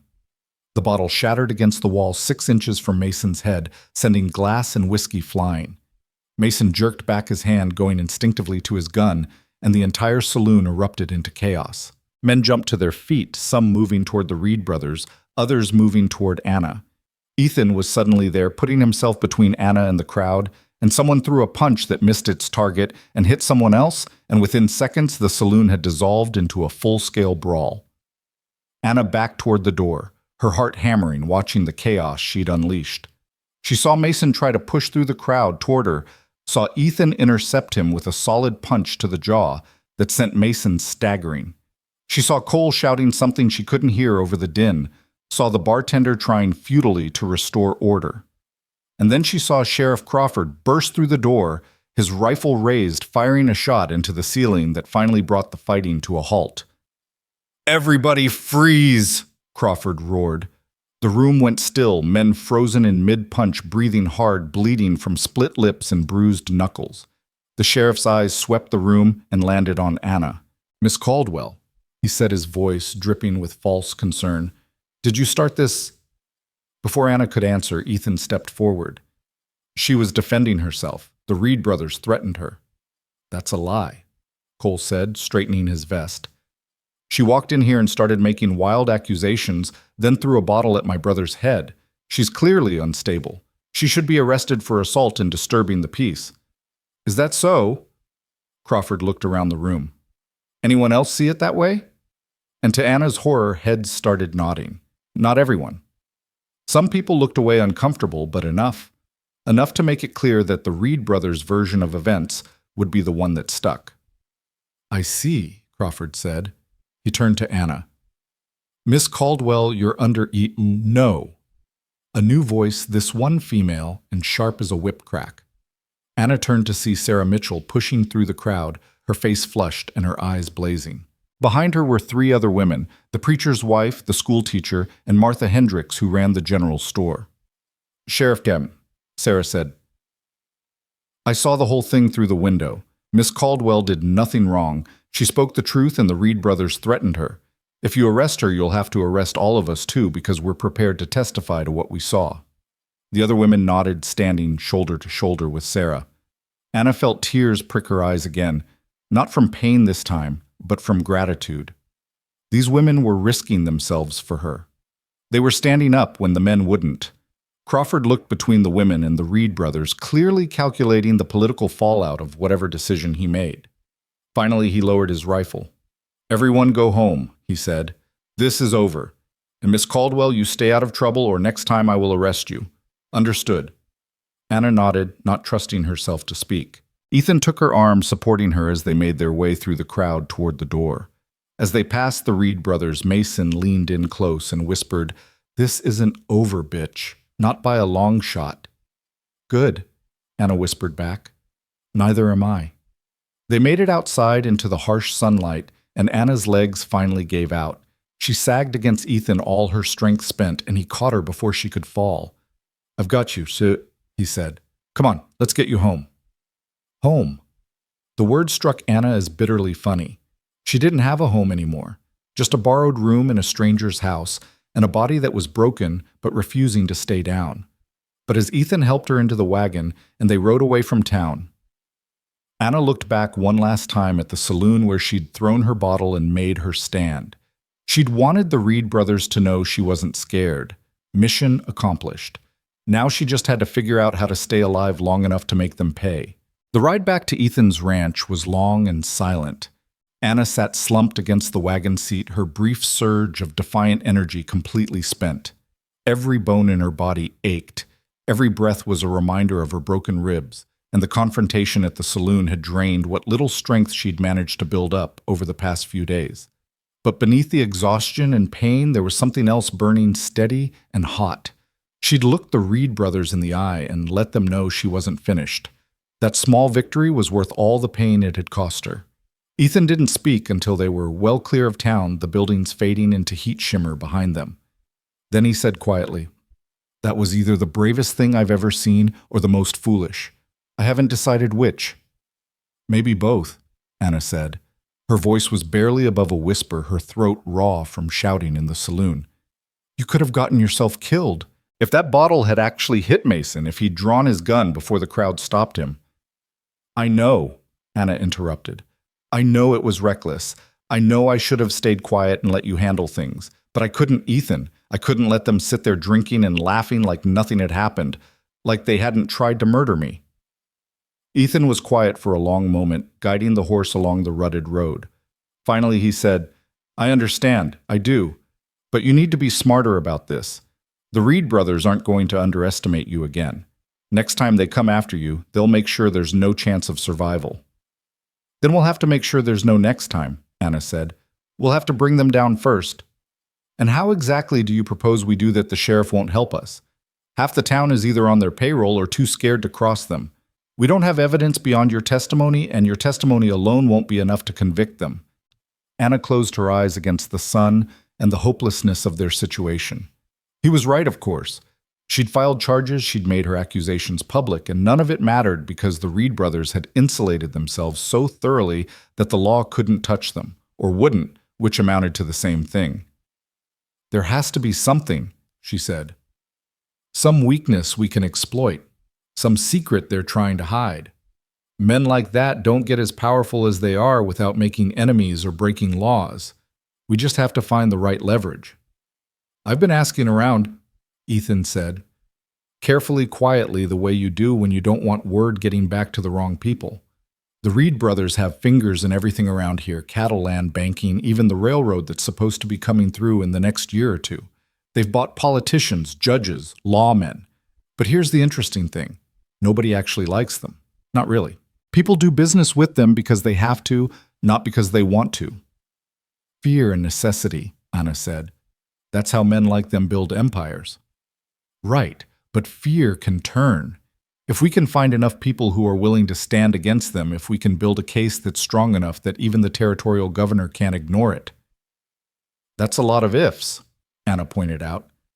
It is, Ethan agreed, but it's the only path I can see, unless you want to take the law into your own hands. Anna thought about that. She thought about riding back to the Reed brothers' ranch in the dead of night with a rifle and settling things the old-fashioned way. She thought about the satisfaction of seeing them dead in the dust the way they'd tried to leave her. But she also thought about what would happen afterward, the trial, the hanging, the way history would remember her, not as a woman seeking justice, but as a murderer who'd killed in cold blood. No, she said finally. If I kill them, they win. They turn me into exactly what they've been saying. I am a hysterical woman who can't control herself. I want them in prison. I want them tried and convicted and punished according to law. I want everyone to know what they did and see them pay for it. That's going to be a lot harder than just shooting them, Ethan said.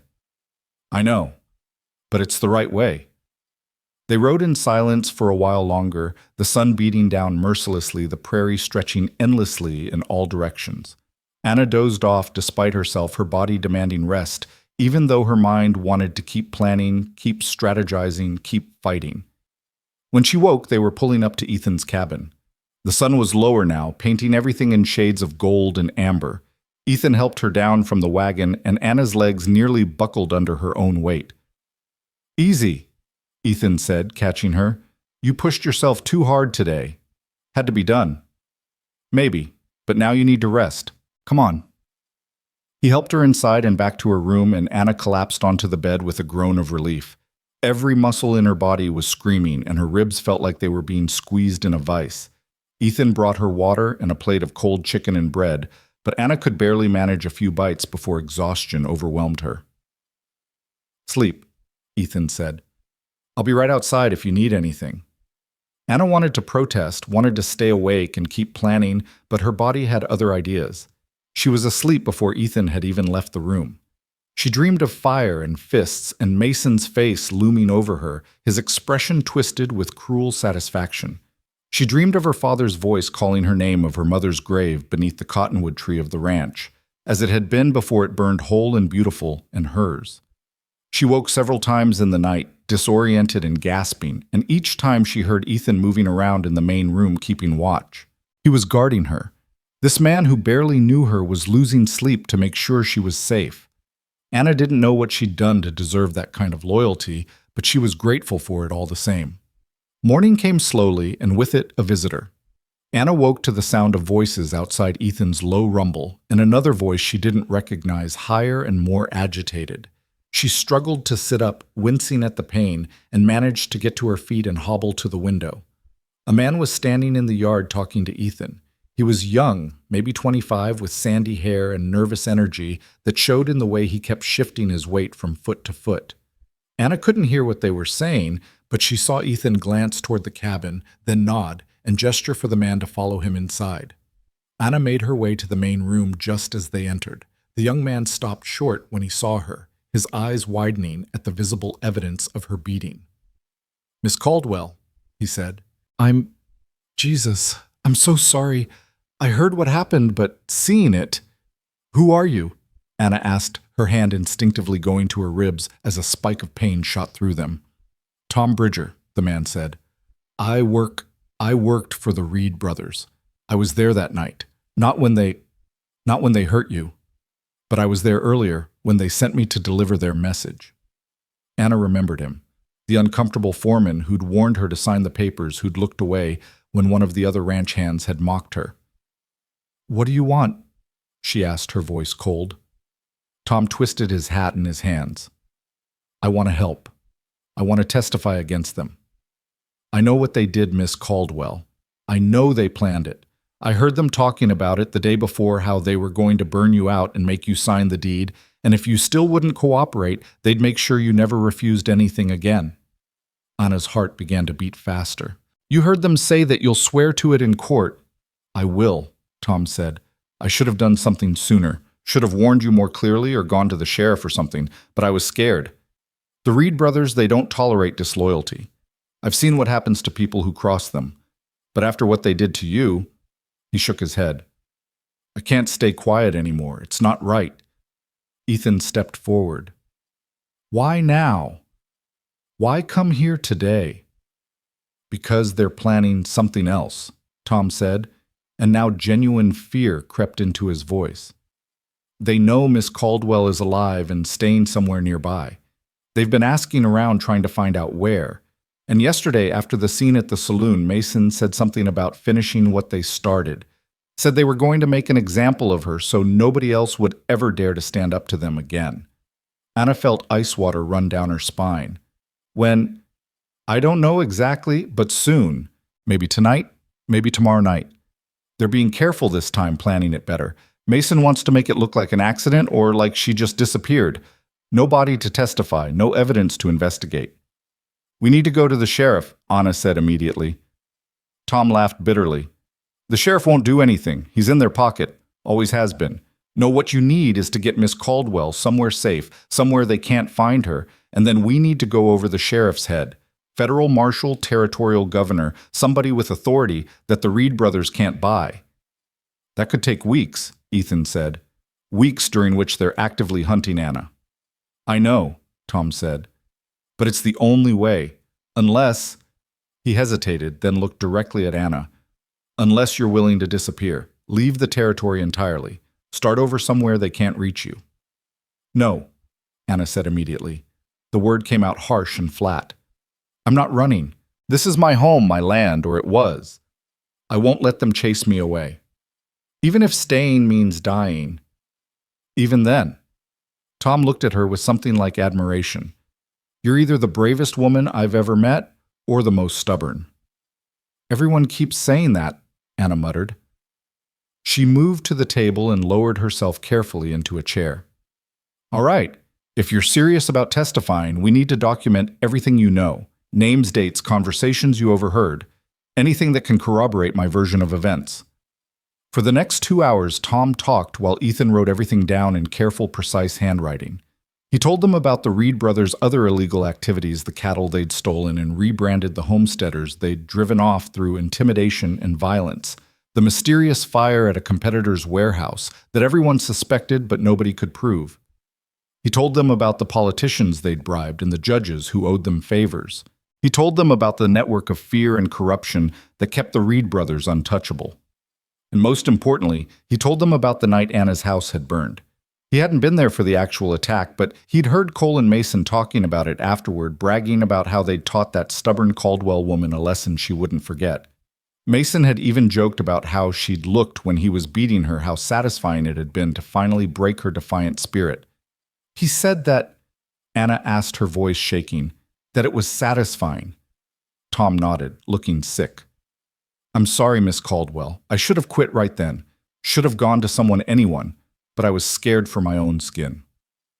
"You're here now," Anna said. "That counts for something."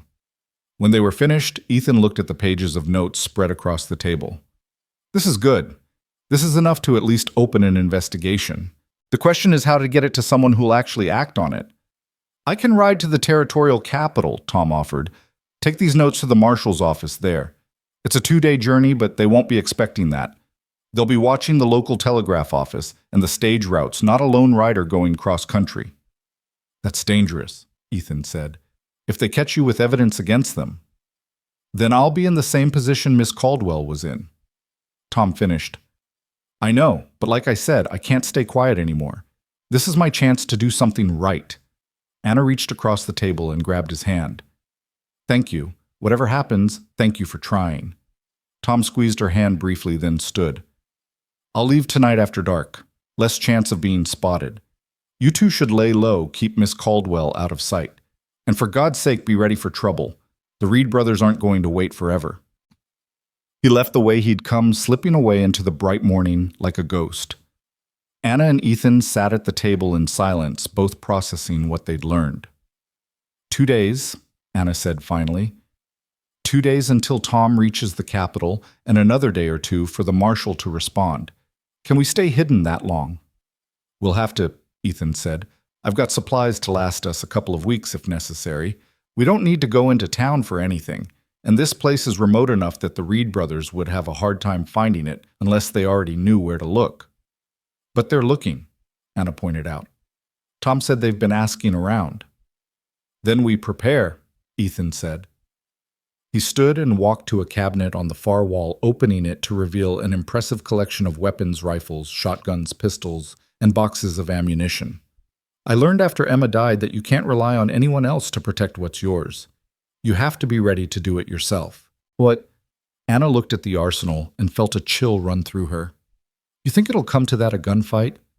I think the Reed brothers have proven they're willing to use violence to get what they want.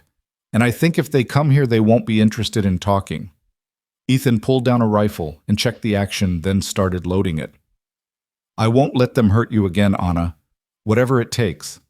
The conviction in his voice was absolute, and Anna felt something shift in her chest. This man had no obligation to her. He could have left her in the dust that first day, could have taken her to town and washed his hands of the whole situation. Instead, he'd taken her in, cared for her, and now he was preparing to risk his own life to keep her safe. Why are you doing this? She asked. And don't tell me it's because of your wife. There's more to it than that. Ethan was quiet for a moment, still focused on loading the rifle. Then he said, when I was young, maybe 15 or 16, my father spoke out against a local businessman who was cheating farmers on their crop sales. Nothing dramatic, just told the truth at a town meeting. 2 nights later, our barn burned down, killed 3 horses, and destroyed a year's worth of stored hay. My father knew who did it, everyone knew, but nobody would testify. Nobody would stand up. And that businessman went on doing what he'd been doing, and my father never spoke out about anything again. He set the loaded rifle aside and looked at Anna. I watched my father's spirit break that year, watched him become smaller, quieter, less than what he'd been. And I swore I'd never let that happen to me. I'd never be the kind of man who stays quiet when he sees wrong being done. So when I found you in the dirt, beaten and bleeding, I had a choice. I could take you to town, make sure you got medical care, and then walk away from the whole mess. Or I could do what my father should have done all those years ago, stand up and refuse to back down. Even if it gets you killed. Better to die standing than live on your knees, Ethan said simply. At least that's what I tell myself. Ask me again when the bullets start flying, and we'll see if I still believe it. Anna felt tears prick her eyes for what felt like the 100th time in the past week. She was so tired of crying, tired of being emotional and vulnerable. But Ethan's words had touched something deep inside her, some part that had been longing to hear that she wasn't alone, that her fight mattered to someone besides herself. Thank you, she whispered, for standing with me. Thank me when we survive this, Ethan said. But he smiled when he said it, and the smile reached his eyes. They spent the rest of the day preparing for the worst. Ethan showed Anna where he kept extra ammunition, where the escape routes were if they needed to flee the cabin quickly, where the best defensive positions would be if it came to a siege. They moved furniture to create better cover-positioned weapons within easy reach, and made sure they had water and food stored inside in case they couldn't leave.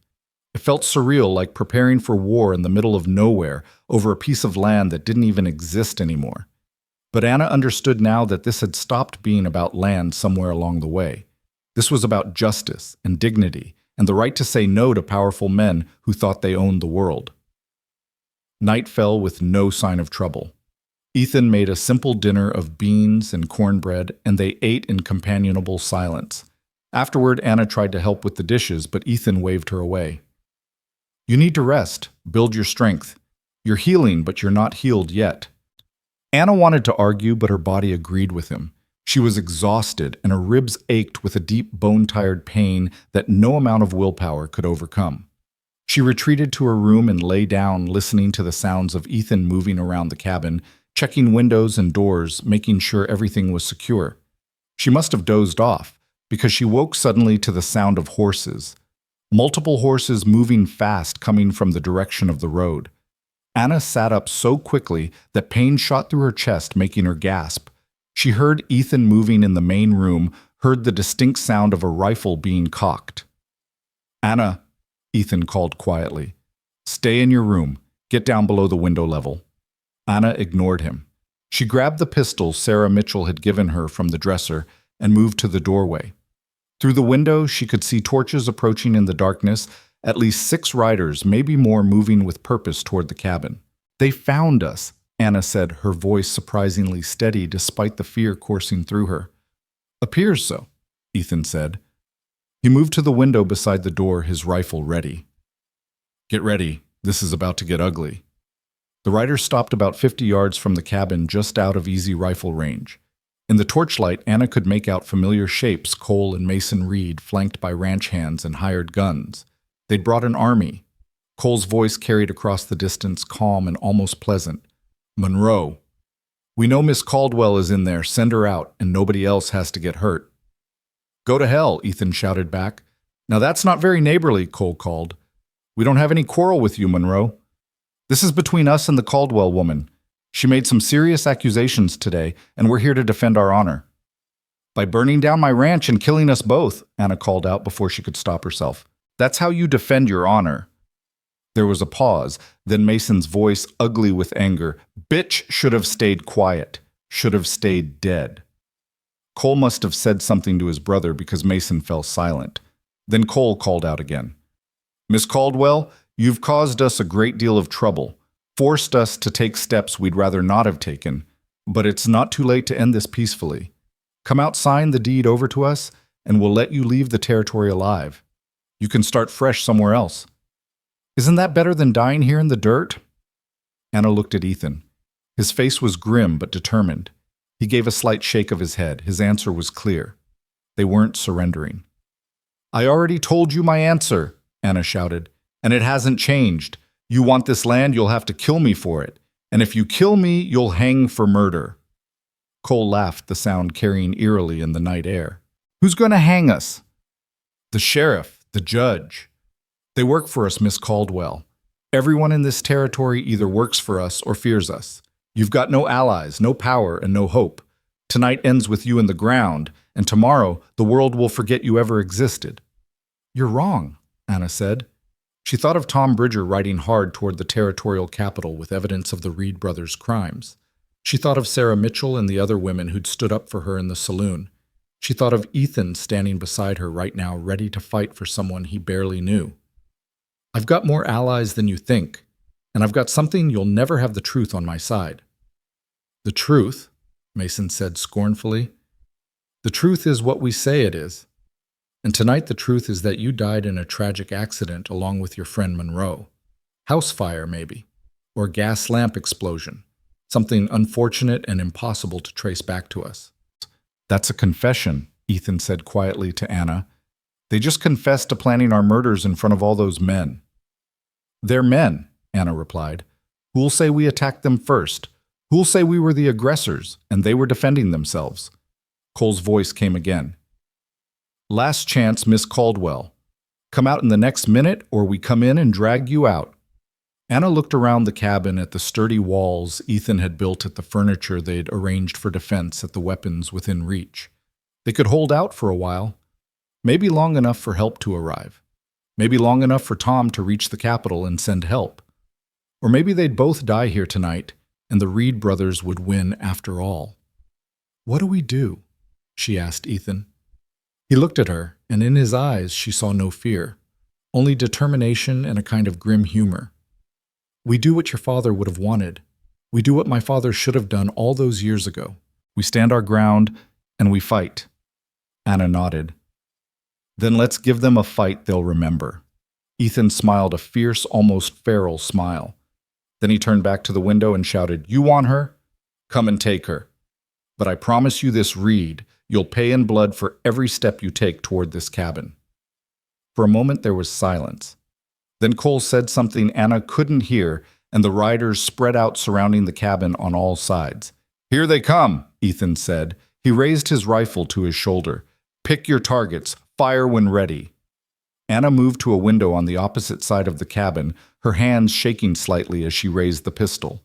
She'd never shot at a person before, never imagined she'd have to. But the riders were dismounting now, moving toward the cabin with weapons drawn, and she knew that if she didn't fire, she'd be dead within minutes. The first shot came from one of the Reed brothers' men, shattering a window on Ethan's side of the cabin. Ethan returned fire immediately, and Anna saw one of the attackers drop with a cry of pain. Then the night erupted with gunfire bullets punching through the wooden walls, glass shattering, the acrid smell of gun smoke filling the cabin. Anna fired at a shape moving toward her window. She didn't know if she hit him, but he dove for cover. She fired again and again, trying to keep them back, trying to protect the thin barrier of wall and window that was all that stood between her and certain death. Beside her, Ethan was firing methodically, calmly, like a man who'd done this before. Each shot was precise, measured, and each shot seemed to find its target or drive the attackers back. But there were too many of them. For every one they drove back, two more seemed to appear, and the walls of the cabin weren't thick enough to stop bullets. Anna heard rounds punching through the wood, felt splinters shower down from the ceiling as shots went high. "We can't hold them off forever," she shouted over the din. "We don't have to," Ethan shouted back. "We just have to make them pay enough that they decide we're not worth the cost." A bottle came sailing through the broken window, trailing fire. Kerosene and flame, just like at Anna's ranch. It shattered against the floor, and fire began to spread across the wooden planks. "Water!" Ethan yelled. "There's a bucket by the stove." Anna ran for it, her ribs screaming in protest, and threw the water on the flames. It wasn't enough. The fire kept spreading, feeding on the dry wood, filling the cabin with smoke. Another bottle came through a different window. More fire. More smoke. They were burning them out just like they'd burned out Anna. "We have to leave." Anna coughed through the smoke. "The back door?" "That's what they want," Ethan said. "They'll be waiting for us to run. Then we stay and burn." Ethan looked around the cabin at the growing flames, at the smoke that was getting thicker by the second. His face was grim. "We fight our way out, together. You ready?" Anna wasn't ready. She'd never be ready for this. But she nodded anyway, because what choice did they have? Ethan reloaded his rifle with swift, practiced movements. "On 3, we go out the back door, firing as we go. Head for the barn. If we can get there, we can mount the horses and ride out. The darkness will cover us once we're clear of the torchlight." "One problem," Anna said. "I can barely run." "Then I'll carry you if I have to," Ethan said. "One way or another, we're getting out of here alive. Ready." Anna gripped her pistol, said a quick prayer to a god she wasn't sure was listening, and nodded. 1, Ethan counted. 2, 3. They burst through the back door into the night, and the world exploded into chaos and gunfire and shouting. Anna fired blindly at shapes in the darkness, heard men yelling, felt Ethan's hand gripping her arm and pulling her forward. They ran toward the barn, bullets kicking up dirt around their feet, and Anna felt something burn across her shoulder, a near miss that drew blood but didn't stop her. They made it to the barn, and Ethan kicked the door open. Inside, the horses were panicking from the gunfire, wild-eyed and stamping. Ethan moved with incredible speed, throwing saddles on 2 of them, his hands steady, despite the chaos outside. "Can you ride?" he asked Anna. "I'll have to," Anna said through gritted teeth. Ethan helped her mount, then swung up onto his own horse. When I open these doors, you ride hard and you don't look back. Understand? No matter what happens, you keep riding. Ethan. Promise me, Anna. Promise you'll keep riding. I promise. Anna lied. Ethan threw open the barn doors and they exploded out into the night. Behind them, the cabin was fully engulfed now, flames reaching toward the sky. The Reed brothers' men were scattered around it, and for just a moment there was confusion. Nobody expecting the sudden appearance of two riders charging out of the barn. That moment was all they needed. Ethan and Anna rode hard into the darkness, away from the fire and the shouting and the men who wanted them dead. Bullets whined past them, but in the darkness and confusion, none found their mark. They rode and rode, the horses stretching out into a full gallop, and gradually the sounds of pursuit faded behind them. They didn't stop until the ranch was miles behind them, until the fire was nothing but a faint glow on the horizon. Only then did Ethan rein in his horse, breathing hard, and turn to check on Anna. "You all right?" he asked. Anna realized she was crying, tears streaming down her face, her body shaking with a mixture of fear and adrenaline and relief. "I'm alive," she said. "We're alive." "For now," Ethan said. He looked back the way they'd come. "But they'll come after us.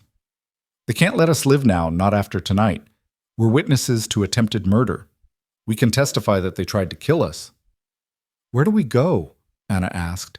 She felt utterly lost, displaced, like she'd been cut free from every anchor that had ever held her to the earth.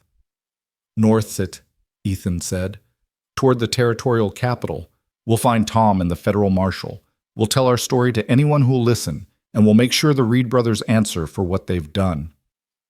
Anna nodded, wiping tears from her face. Her shoulder burned where the bullet had grazed her. Her ribs ached, and she was so tired she could barely stay in the saddle. But she was alive, and Ethan was alive, and somewhere ahead of them was justice waiting to be claimed. "Let's ride," she said. And they did, two figures on horseback, disappearing into the vast darkness of the Oklahoma night, leaving behind them a burning ranch and the beginning of a reckoning that would shake the territory to its foundations. They rode through the night until exhaustion threatened to pull them both from their saddles. The horses were lathered and blowing hard. Their strength nearly spent, and Anna had reached a point where the pain in her ribs had transcended into a kind of numbness that was almost worse than the sharp agony. She swayed in the saddle, gripping the horn with white-knuckled desperation, her vision swimming in and out of focus. Finally, just before dawn, Ethan guided them off the road and into a small stand of cottonwoods near a creek.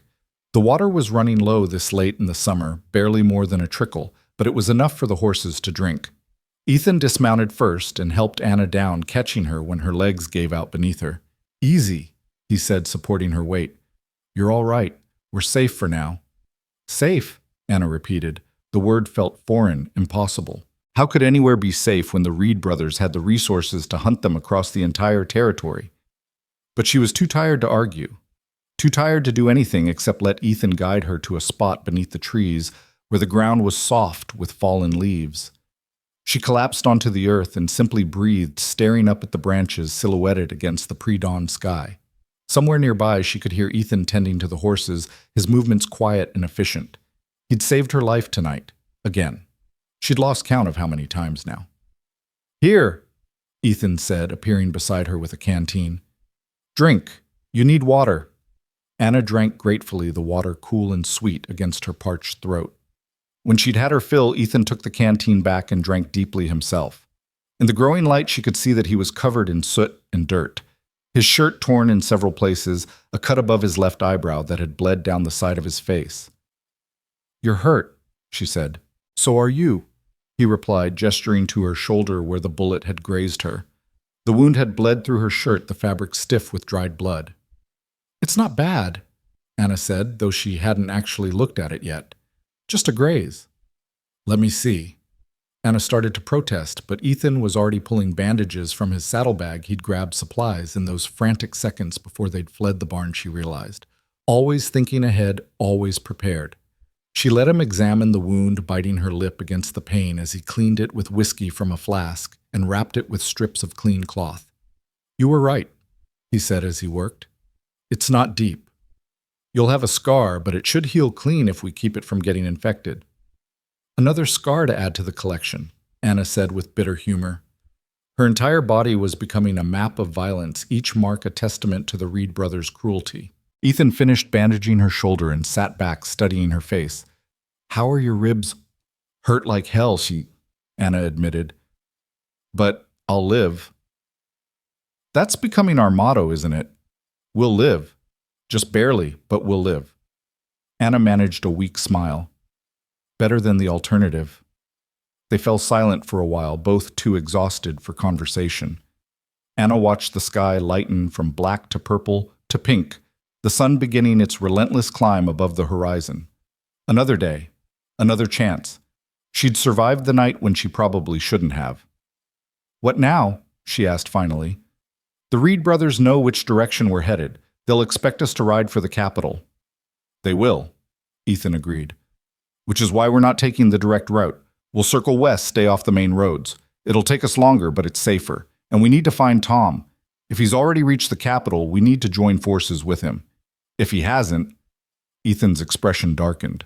"If he hasn't, we need to find out why." The implication hung in the air between them. Tom might have been caught, might have been killed, might have decided the risk was too great and turned back. They had no way of knowing. "We should rest here for a few hours," Ethan said. "The horses need it, and so do you. I'll keep watch. If anyone comes looking for us, I'll wake you." Anna wanted to argue that he needed rest too, that he couldn't keep going on no sleep any more than she could. But her body was already shutting down, dragging her toward unconsciousness, whether she wanted it or not. She nodded and let her eyes close, trusting Ethan to keep them safe. She woke to the sound of birds and the feeling of sun on her face. For a disoriented moment, she didn't know where she was or why her entire body hurt. Then memory crashed back the attack, the burning cabin, the desperate flight through darkness. She sat up with a gasp, looking around wildly. Ethan was sitting a few yards away, his back against a tree trunk, his rifle across his lap. He looked exhausted, dark circles under his eyes, but he was alert and watchful. "How long did I sleep?" Anna asked, her voice rough. "Few hours. It's almost noon. We should move soon, but I wanted to give you as much rest as possible." Anna struggled to her feet, her body protesting every movement. Everything hurt: her ribs, her shoulder, her legs, even her jaw where Mason had hit her days ago. She felt like she'd been trampled by a herd of cattle, but she was upright and she was breathing, and that would have to be enough. They ate a cold meal of jerky and hardtack from Ethan's supplies, then refilled their canteens from the creek and prepared to ride. The horses looked somewhat recovered, though they'd need proper rest and feed soon. Anna's mount, a sturdy mare named Duchess, nuzzled her shoulder as she tightened the saddle, and Anna felt a rush of affection for the animal who'd carried her to safety. "You ready?" Ethan asked. "As ready as I'll ever be," Anna replied. They mounted up and headed west, keeping to the open country and avoiding settlements where word of their presence might reach unfriendly ears. The day was scorching, the sun beating down mercilessly, and Anna felt herself wilting under the heat. But she kept going because stopping meant giving up, and she'd come too far to give up now. They rode until evening when Ethan spotted a small farmstead in the distance. It was a modest place, a simple cabin, a barn, a few fields of struggling crops. But there was smoke rising from the chimney, which meant people. People who might help or might betray them to the Reed brothers. "We need supplies," Ethan said, studying the farm. "Food feed for the horses, fresh water. And you need proper rest in a real bed, not on the ground." "It's a risk," Anna said. "Everything's a risk now," Ethan replied. "But I know this family, the Johnsons. Good people. They don't have any love for the Reed brothers. Last year, Cole tried to buy their land for half what it was worth, and when they refused, he had the bank call in their loan early. They almost lost everything."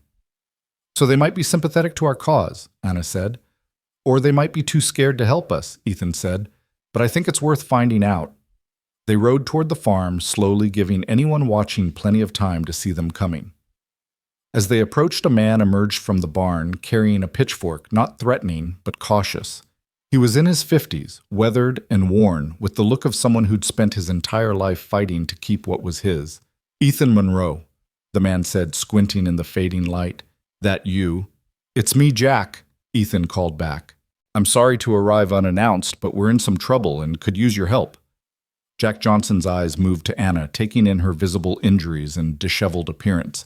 His expression softened with concern. "What kind of trouble?" "The Reed brothers' kind," Ethan said. Jack's face darkened. He glanced back at the house, then back at them. "Come inside, quickly before someone sees you from the road." They dismounted and led the horses to the barn. Jack helped them unsaddle and feed the animals, working in tense silence. When the horses were settled, he led them toward the house. A woman appeared in the doorway. Jack's wife, Martha, gray-haired and kind-faced. "Lord have mercy," Martha said when she saw Anna. "Jack, get them inside. I'll heat water for washing and start on supper." Inside the Johnson home was simple but clean, filled with the accumulated comfort of years spent building a life together. Martha bustled around heating water and gathering clean towels, while Jack sat Ethan and Anna down at the kitchen table and listened to their story. Anna told him everything: the attack, the beatings, the fires, the sheriff's refusal to help the second attempt on their lives at Ethan's ranch. Jack's expression grew grimmer with each revelation, his hands clenching into fists on the table. "Those bastards," he said when she finished. "Pardon my language, Miss Caldwell, but those Reed brothers are a cancer on this territory, always have been, and nobody's been willing to stand up to them." "We're standing up now," Anna said, "and we're going to see them answer for their crimes if it's the last thing we do." "It might well be," Jack said bluntly. "They've got the money and power to hunt you to the ends of the earth. You know that, right?" "We know," Ethan said. "But we've got something they don't have evidence." Tom Bridger, one of their own ranch hands, is riding to the territorial capital right now with documented proof of their crimes. If we can reach the federal marshal, we can bring them down. Jack was quiet for a long moment, turning his coffee cup in his hands. "You're asking us to help you. That means putting ourselves in the Reed brothers' crosshairs. I've got Martha to think about, and our son and his family who live just over in the next county. If the Reeds find out we helped you—" "We're not asking you to do anything dangerous," Ethan said quickly. "Just give us a place to rest for the night, some food. We'll be gone before dawn and nobody will know we were here. But if they track you here, if they question us—" "Tell them the truth," Anna said. "Tell them we came here desperate and you turned us away. Tell them whatever you need to tell them to keep your family safe. We won't hold it against you. We know what it costs to stand against them." Martha came over and put a hand on her husband's shoulder. "Jack, look at this poor girl. She's half dead on her feet. We can't turn them away." Jack looked up at his wife, and something passed between them, a whole conversation in a single glance. Then he nodded slowly. "All right, you can stay the night, but come morning you need to be gone. And if anyone asks, we never saw you." "Agreed." "Agreed," Anna said, relief washing through her. "Thank you. You don't know what this means to us." "I know exactly what it means," Jack said. "It means we're all betting our lives that you can actually bring down the Reed brothers, so you'd better not fail." Martha showed Anna to a small room where she could wash and change into clean clothes, a simple dress that belonged to Martha's daughter. The act of washing away the soot and blood and sweat of the past 2 days felt like a kind of baptism, a small restoration of her humanity. When she looked at herself in the mirror, she barely recognized the woman staring back. Her face was still bruised, one eye slightly swollen, a cut on her cheek just beginning to scab over. But there was something new in her expression too, a hardness that hadn't been there before, a determination that had been forged in fire and violence. She rejoined the others in the kitchen where Martha had prepared a simple but hearty meal of stew and fresh bread. Anna ate like she was starving, which she realized she was. She couldn't remember her last real meal. The food was delicious, and more than that, it was normal. For just a moment, sitting at this table with these good people, she could almost pretend that her life hadn't been completely destroyed. After dinner, Jack pulled out a map and spread it on the table. "If you're heading to the capital, you'll want to avoid the main stage road. The Reed brothers will have men watching it. There's a back route through the hill country, slower and harder going, but safer. If you leave before dawn and keep to this path, you should reach the capital in 3 days, maybe 4. Ethan studied the map, committing the route to memory. "What about Tom Bridger? If he took the direct route, he should be at the capital by now." "Should be," Jack agreed. "Assuming he made it. The Reed brothers have eyes everywhere. If they caught wind of what he was doing, then we'll be walking into a trap," Anna finished. "They'll be waiting for us at the capital. Maybe, Ethan said. Or maybe Tom made it through and the marshal is already preparing arrest warrants. We won't know until we get there. It's a hell of a gamble, Jack said. Everything's a gamble now, Anna replied, echoing Ethan's words from earlier. But I'd rather gamble on justice than live the rest of my life looking over my shoulder. Martha touched Anna's hand gently. You're very brave, dear. I hope you know that. Anna felt tears threaten again. She was so tired of crying, but the simple kindness in Martha's words broke through her defenses. I don't feel brave. I feel terrified and angry and so tired I can barely think straight. That's what bravery is, Martha said. Doing what needs to be done even when you're terrified. My mother used to say that courage isn't the absence of fear, it's acting despite the fear. Your mother was a wise woman, Anna said. They talked late into the evening, sharing stories and building the fragile connections that form between people in crisis. Jack told them about his own struggles with the Reed brothers, how he'd almost lost his farm, and his hope before a good harvest and some help from neighbors had saved him. Martha spoke of the other families who'd been driven out or ruined by the Reeds' ambition and greed. The stories piled up like kindling, each one adding fuel to Anna's burning need for justice. Finally, exhaustion claimed them all. Martha showed Anna to a small bedroom with a real bed, soft pillows, and clean sheets. Anna sank into it with a groan of relief, her body finally able to fully relax for the first time in what felt like years. But sleep brought dreams. She dreamed of fire and fists and Mason Reed's face looming over her. She dreamed of her father's voice calling her name, disappointed that she'd let the ranch burn. She dreamed of Ethan falling beneath a hail of bullets while she could only watch and scream. She woke several times in the night, gasping and disoriented, her heart racing. Each time she forced herself to breathe deeply to remember where she was and that she was safe. For now. True to their word, Anna and Ethan were up before dawn. Martha had prepared food for their journey, bread, cheese, dried meat, and apples from their small orchard. Jack helped them saddle the horses and gave them detailed instructions about the route through the hill country. Stay off the ridge lines where you can be seen from a distance, he said. Keep to the valleys and tree cover. There are a couple of small settlements along the way, but I'd avoid them if you can. The fewer people who see you, the better. Thank you, Jack, Ethan said, shaking the older man's hand. For everything. If we make it through this... When you make it through this, Jack corrected firmly. When you do, you come back and visit properly. Martha makes a mean apple pie, and you'll want to taste it when you're not running for your lives. Anna hugged Martha, this woman who'd shown them kindness when kindness was a risk. Thank you for believing in us. I'm believing in justice, Martha said, and I'm praying that God watches over you both. You're doing something important here. Don't forget that when things get hard. They rode out into the pre-dawn darkness, leaving the Johnson farm behind. The route Jack had shown them took them away from the main road and into rougher country, rocky hills covered with scrub oak, and cedar narrow valleys where creeks ran low between steep banks. It was slow going, the horses picking their way carefully over uncertain ground, but Anna felt safer here in the wilderness than she had on the open prairie. They rode in silence for the first few hours, both lost in their own thoughts. The sun rose, painting the hills in shades of amber and gold, and somewhere in the distance a hawk cried out as it hunted. It was beautiful country, harsh but honest, and Anna felt a pang of longing for the life she'd lost. Would she ever have a place to call home again? Or was she doomed to spend the rest of her days running from the consequences of standing up to powerful men? What will you do? Ethan asked, breaking the silence. After this is over, I mean. Assuming we survive and the Reed brothers go to prison. What then? Anna had been thinking about the same thing. I don't know. My ranch is gone. Everything I owned is gone. I suppose I'll have to start over somewhere else. You could rebuild, Ethan suggested. The land is still yours, even if the house burned down. You could get a loan, hire some hands, build it back. With what money?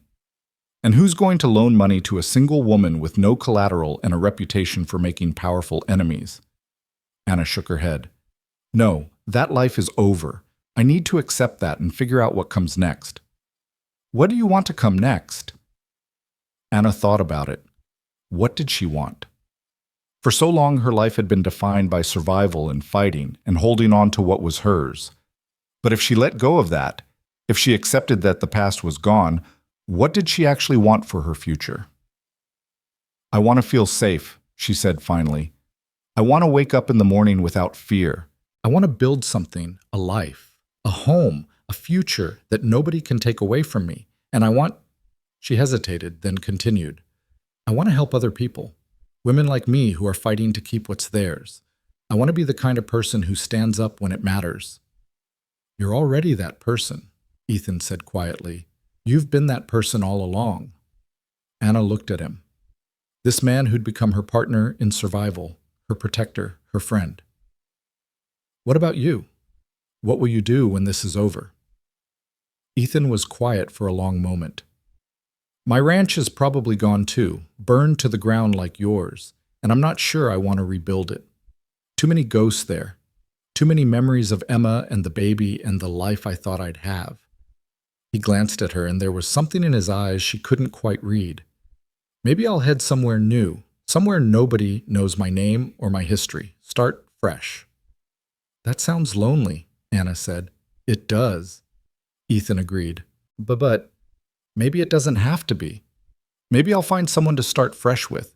Someone who understands what it means to lose everything and rebuild from nothing. The implication hung in the air between them, unspoken but understood. Anna felt her heart beat faster, a mixture of fear and hope rising in her chest. Was he saying what she thought he was saying? And if he was, how did she feel about it? Before she could respond, Ethan pointed ahead. There's a settlement up there. Small place, maybe a dozen buildings. We should circle around it. They guided their horses to the west, staying in the tree line and out of sight of the settlement. But as they passed, Anna caught a glimpse of something that made her pull up short. Ethan, look. In front of what appeared to be the settlement's only general store, 3 horses were tied. And even from this distance, Anna recognized one of them, a distinctive paint gelding that belonged to Mason Reed. They're here, she breathed. How did they find us? Ethan's jaw tightened. They didn't find us. They're probably checking every settlement along the route to the capital. It's only a matter of time before they work their way to where we are. So what do? Keep riding. Try to outrun them. We could, Ethan said slowly. Or... He looked at the settlement, then back at Anna. Or we could end this right now. There are 3 of them and 2 of us, but we've got the element of surprise. And if we can capture one of the Reeds, get him to confess, that might be all the evidence we need. Anna stared at him. You want to attack them here now. I want to stop running, Ethan said. I want to stop letting them set the terms of this fight. We've been reacting to them since this whole thing started. Maybe it's time we took the initiative. Anna's mind raced. It was insane. It was dangerous. It could get them both killed, but it could also end this nightmare once and for all. And she was so tired of running, so tired of being afraid. All right, she said, let's do it. But we do it smart. No heroics. We get in. We get one of them isolated, and we make him talk. Agreed. Agreed, Bit, Ethan said. He checked his rifle, then looked at her seriously. Anna, if this goes wrong, if things go bad, I want you to run. Don't try to save me. Just run and get to the capital and tell them everything. Ethan, promise me, he said firmly. One of us has to survive this to see justice done. If it can't be both of us, let it be you. Anna wanted to argue, wanted to refuse to make a promise she knew she wouldn't keep, but she saw the determination in his eyes and knew that arguing would waste precious time. I promise, she said. They dismounted and tied their horses in a secluded spot, then made their way on foot toward the settlement. It was midday, and most people were inside escaping the heat. The main street was nearly empty, which worked in their favor. They moved from building to building, staying in the shadows until they had a clear view of the general store. Through the window, Anna could see 2 figures inside Mason Reed and one of his ranch hands. The third man was nowhere in sight, which made her nervous. Where was he there? Ethan whispered, pointing. The third man had emerged from the outhouse behind the store and was heading around the side of the building. He was young, maybe 20, and he walked with the casual confidence of someone who didn't expect trouble. That's our target, Ethan said. We take him, we make him tell us where Tom Bridger is, and we use that information to find the marshal. They waited until the young ranch hand had walked past their hiding spot. Then Ethan moved. He was fast and silent, grabbing the man from behind and putting a knife to his throat before the ranch hand could even cry out. "Make a sound and you die," Ethan hissed. "Understand?" The man nodded frantically, his eyes wide with terror. Ethan dragged him backward into the alley between two buildings, and Anna followed, her heart pounding so hard she thought it might burst from her chest. "What's your name?" Ethan demanded, keeping his voice low. Danny. Danny Pierce." "All right, Danny, here's how this works. You answer my questions truthfully, and you walk away from this alive. You lie to me, and I'll cut your throat and leave you bleeding in this alley. Clear?" Danny nodded again, tears streaming down his face. He was just a kid, Anna realized. Barely more than a boy, probably working for the Reed brothers because he needed the money and didn't know any better. "Where's Tom Bridger?" Anna asked. Danny's eyes widened further. I don't know what you're—" Ethan pressed the knife harder against his throat, drawing a thin line of blood. "Wrong answer. Try again." "They caught him," Danny gasped out.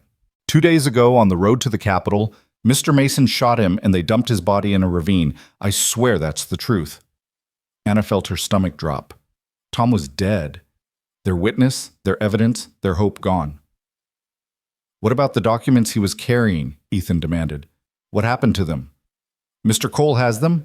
He burned them. Said there was no point leaving evidence lying around." Anna and Ethan exchanged looks of despair. Everything they'd been counting on, everything they'd risked their lives for, destroyed. They had nothing now. No evidence, no witness, no hope of bringing the Reed brothers to justice through legal means. "What are you doing here?" Anna asked Danny.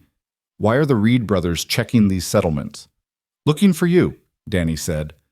"Mr. Mason said to check every town and settlement between here and the Capitol. Said you'd probably try to get help from the federal marshal, and we were supposed to stop you before you got there. How many men are with you?" "Just the 3 of us here, but there are other groups checking the other routes. Maybe 20 men total spread out across the territory." Ethan cursed under his breath. 20 men hunting us. We'll never make it to the Capitol." "So what do we do?" Anna asked. "We can't fight 20 men. We can't hide forever.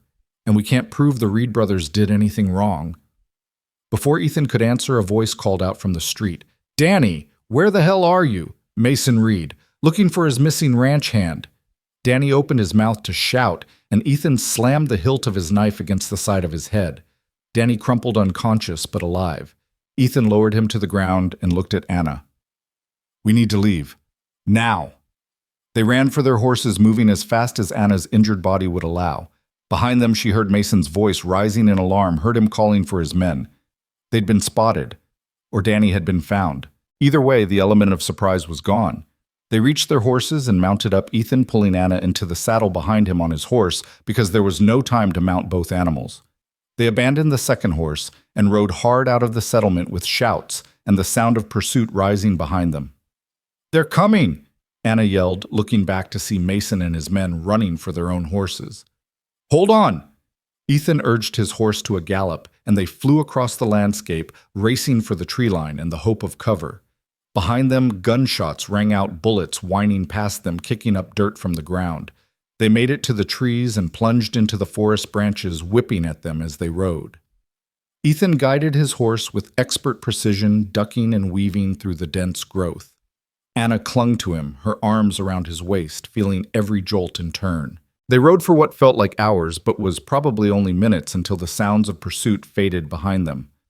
Finally, Ethan slowed the horse to a walk, both of them breathing hard, and looked for a place to hide.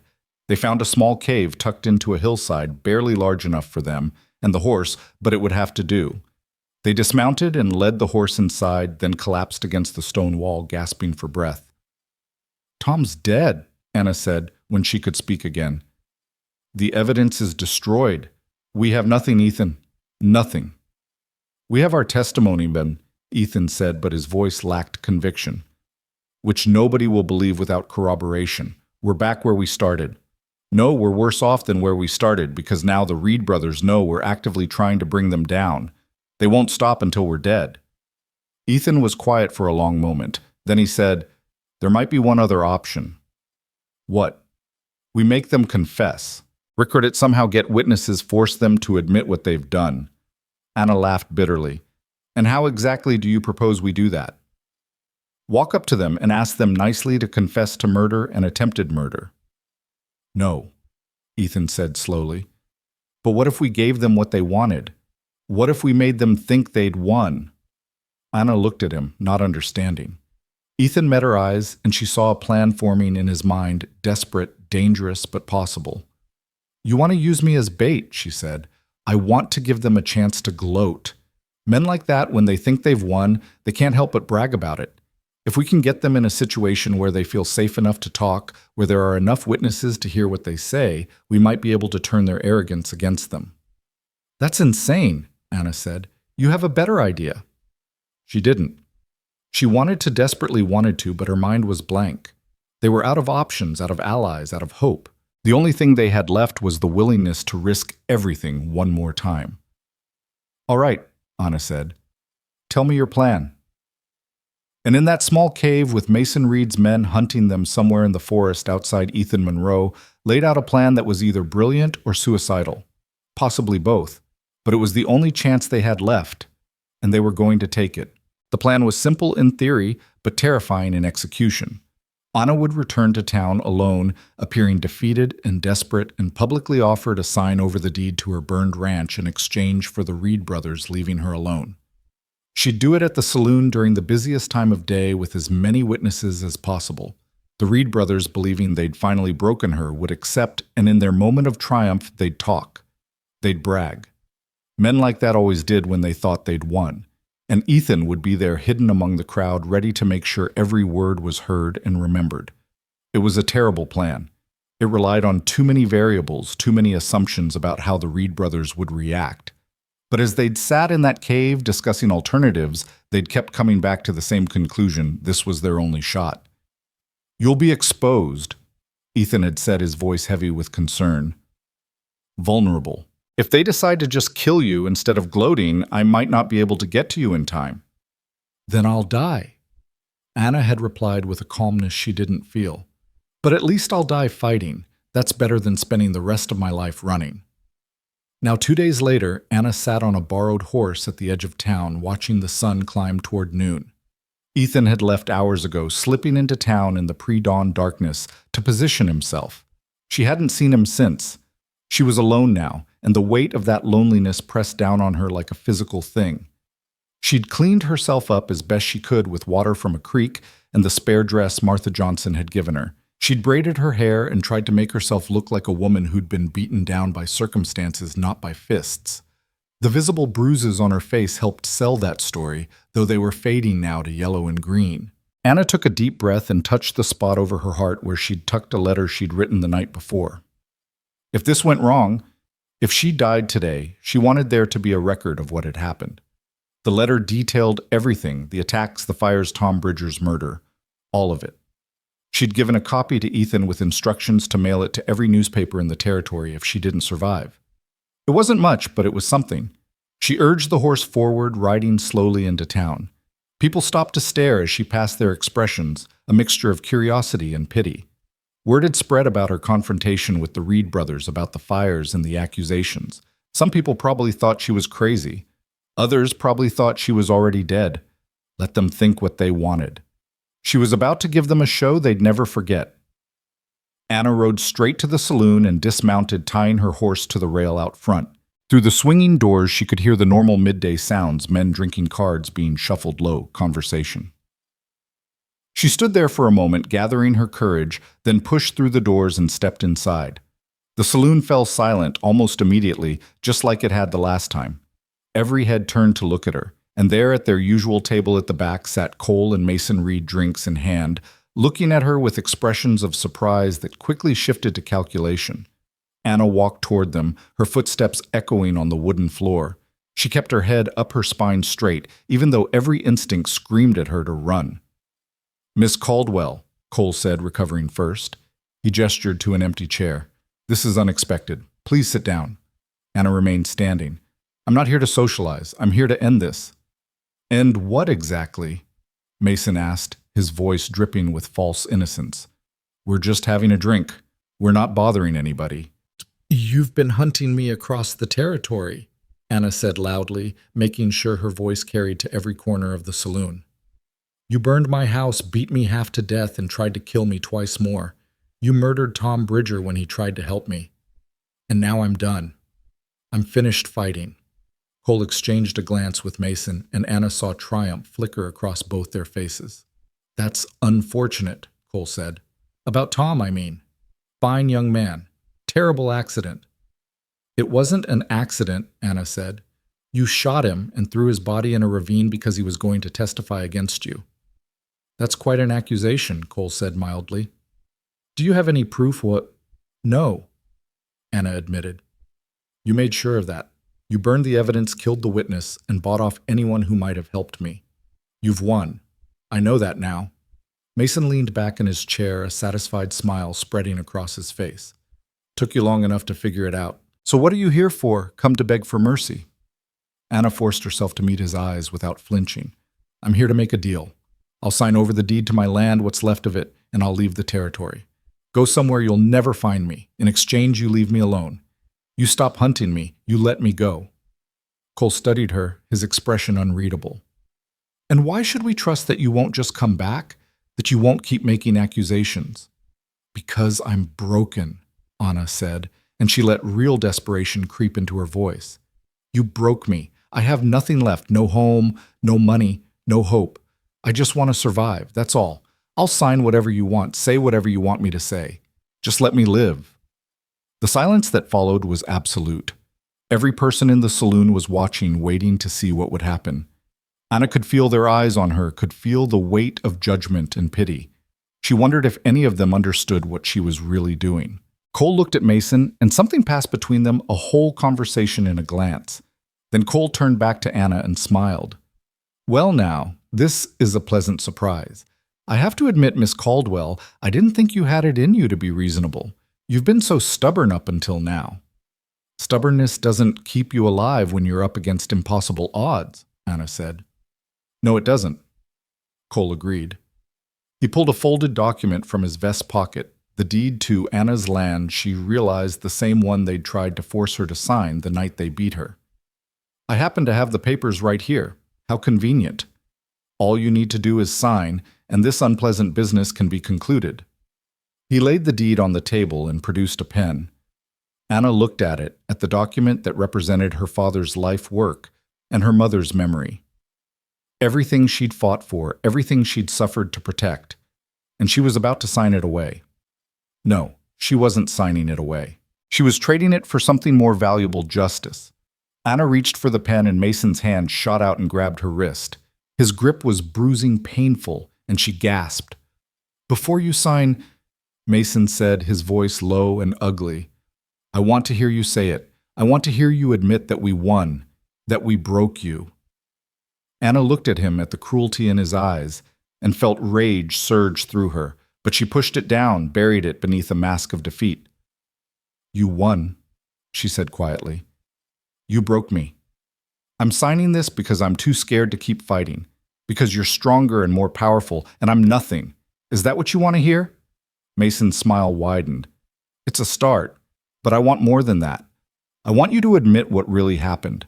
I want you to tell everyone here that you're a liar, that we never touched you, never burned your house, that you made it all up because you're a hysterical woman who couldn't handle losing her property. Anna's heart pounded. This was it, the moment she'd been waiting for, the moment when their arrogance would be their undoing. I can't say that, she said, because it's not true. You did beat me. You did burn my house, and everyone in this room knows it. Mason's expression darkened. Then maybe we need to teach you one more lesson about telling lies. Mason, Cole said warningly, not here, not now. Why not? Mason demanded. She's already caused us enough trouble. Nobody's going to care if she has another accident. Because there are witnesses, Cole said. Too many people watching. We do this, smart little brother. We get her signature, we let her leave town, and then we deal with her quietly. Understood? Mason released Anna's wrist, shoving her hand away. Fine. Sign the damn paper and get out of here before I change my mind. Anna picked up the pen, her hand shaking partly from fear, partly from barely contained rage. She positioned the pen over the signature line, ready to sign away everything, and then she set the pen down. "No," she said. The word hung in the air like a thunderclap. Cole's eyes narrowed dangerously. "What did you say?" "I said no," Anna repeated, and now she let the rage show, let it fill her voice with steel. "I'm not signing, I'm not surrendering, and I'm not going to let you get away with what you've done." Mason lunged across the table, but Anna was ready. She grabbed the whiskey bottle from the table and smashed it against his reaching hand, sending glass and alcohol flying. Mason roared in pain and fury, and chaos erupted in the saloon. Men jumped to their feet, some moving toward Anna, others backing away. Cole was shouting something, trying to restore order, but his voice was drowned out by the commotion. And through it all, Anna stood, her ground-broken glass in one hand and pure defiance blazing in her eyes. "You want to hear the truth?" she shouted, her voice cutting through the noise. "Here's the truth. These men beat me until I could barely breathe. They burned my house to the ground. They murdered Tom Bridger when he tried to help me, and they've gotten away with it because everyone in this town is too scared to stand up to them."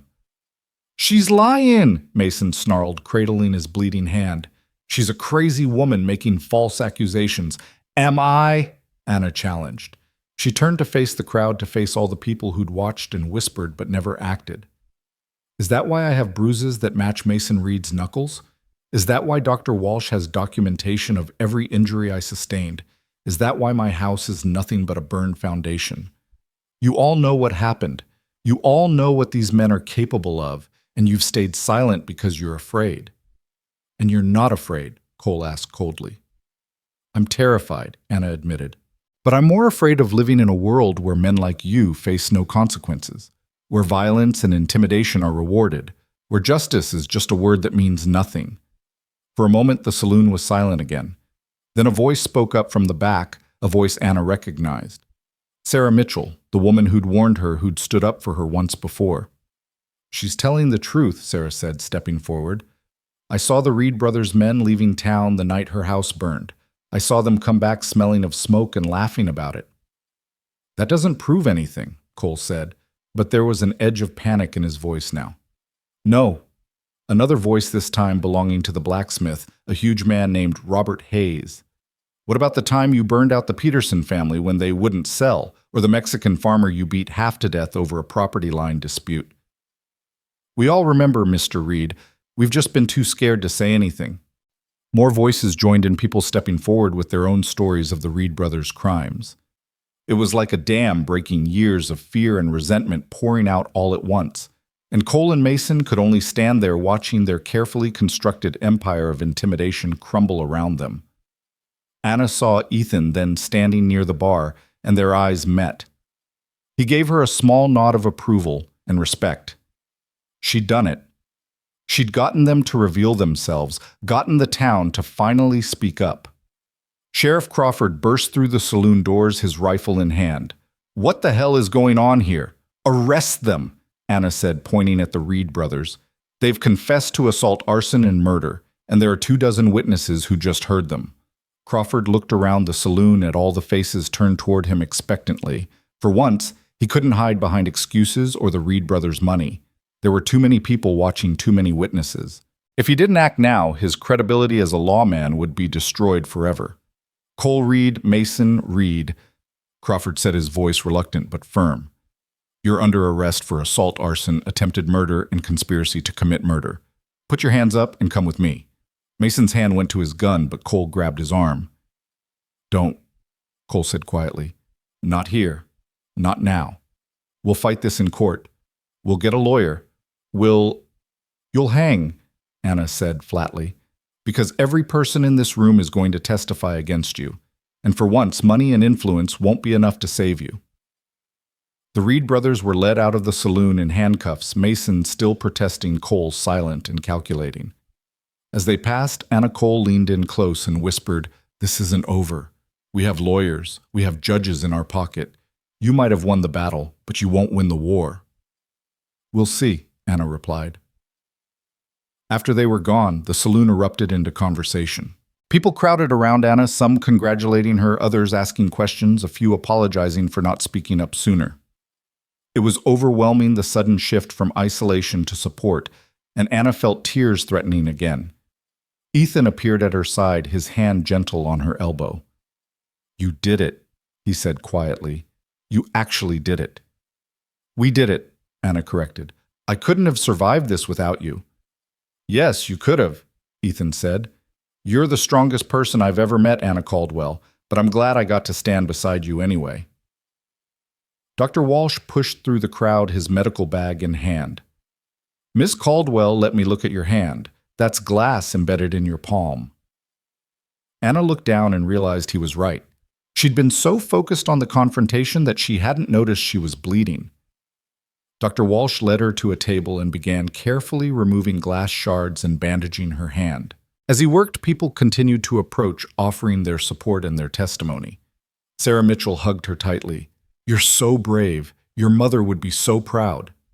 Robert Hayes promised to testify about everything he'd seen the Reed brothers do over the years. The preacher's wife offered Anna a place to stay while the legal proceedings played out. Others came forward with stories, with evidence, with a willingness to finally stand against the fear that had controlled them for so long. Anna had started something. By refusing to stay quiet, by refusing to accept injustice, she'd given other people permission to do the same. It was bigger than her now, bigger than her burned ranch or her personal vendetta. This was about changing a whole community, about breaking the cycle of fear that had allowed the Reed brothers to rule unchallenged. But the fight wasn't over. Cole had been right about that. The Reed brothers had money and lawyers and years of accumulated influence. The trial would be difficult, contentious, and far from guaranteed to go Anna's way. There would be appeals and delays and attempts to intimidate witnesses. The Reed brothers would use every trick and resource at their disposal to avoid conviction. Anna understood that. But she also understood that something fundamental had shifted today. The people of this town had found their voices. They'd seen that resistance was possible, that standing up to power didn't always mean destruction, and that knowledge once gained couldn't be taken away. 3 weeks later, Anna stood in the territorial courthouse, her hand on a Bible, and swore to tell the truth. The courtroom was packed with people, many of them prepared to testify against the Reed brothers.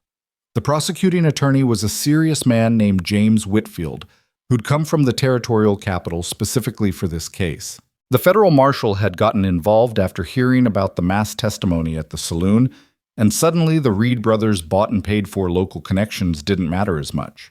Anna told her story from the beginning, the Reed brothers' threats, the attack, the fires, everything.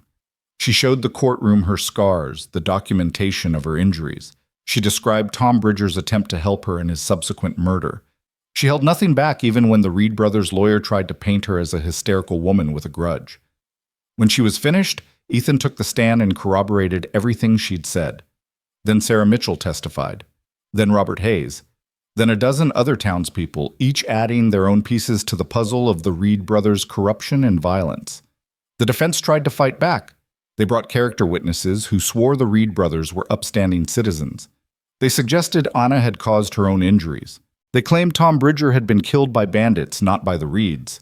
They threw up every defense they could think of, grasping at straws and legal technicalities.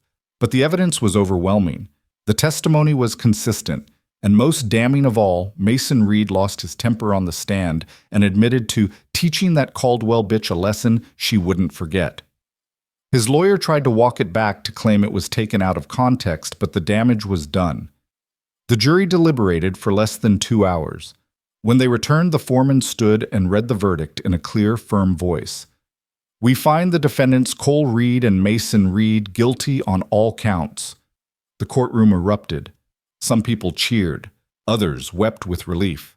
The Reed brothers sat frozen, their faces pale with shock and disbelief. They genuinely believed they were untouchable, that their money and power would shield them from consequences. The reality of conviction hit them like a physical blow. The judge, a stern woman named Margaret Thornton, who'd presided with scrupulous fairness, waited for the courtroom to quiet. Then she delivered the sentences: 20 years in the territorial prison for Cole Reed, 25 for Mason Reed, given his role in Tom Bridger's murder. They would serve every day of those sentences, no parole, no early release. As the Reed brothers were led away in chains, Mason looked at Anna one last time. There was hatred in his eyes, but also something else, a grudging respect perhaps, or simply disbelief that a woman with nothing had managed to bring down his empire. Anna didn't look away. She held his gaze until he was gone, until the door closed behind him, and she knew she would never see him as a free man again. Only then did she allow herself to breathe, to relax, to let the reality of what had just happened sink in. It was over. After months of fear and pain and fighting, it was finally over. Ethan found her outside the courthouse, sitting on the steps in the afternoon sun. He sat down beside her, not speaking, just being present. After a while, Anna said, "I keep expecting to feel different, victorious or relieved or something, but I just feel empty." "That's normal," Ethan said. "You've been running on anger and determination for so long. Now that the fight's over, you don't know what to feel." "What do I do now?" Anna asked. "Where do I go? Who do I become when I'm not fighting anymore?" Ethan was quiet for a moment. Then he said, "You become whoever you want to be. You're free now, Anna, truly free. The Reed brothers can't hurt you. Your father's legacy is honored. You stood up for what was right, and you won. Now you get to decide what comes next." "I don't have anything," Anna said. "My land is still gone. I have no money, no home, no prospects." "You have a lot more than that," Ethan said gently. "You have your courage, your integrity, your strength. And," he hesitated, then continued, "and you have me if you want. I know this probably isn't the right time to say this, but I need you to know. These past weeks, standing beside you, watching you fight, I've fallen in love with you, Anna Caldwell. And if you'll have me, I'd like to spend the rest of my life making sure you never have to fight alone again." Anna turned to look at him. This man who'd saved her life, who'd stood beside her when no one else would, who'd risked everything for a stranger's cause.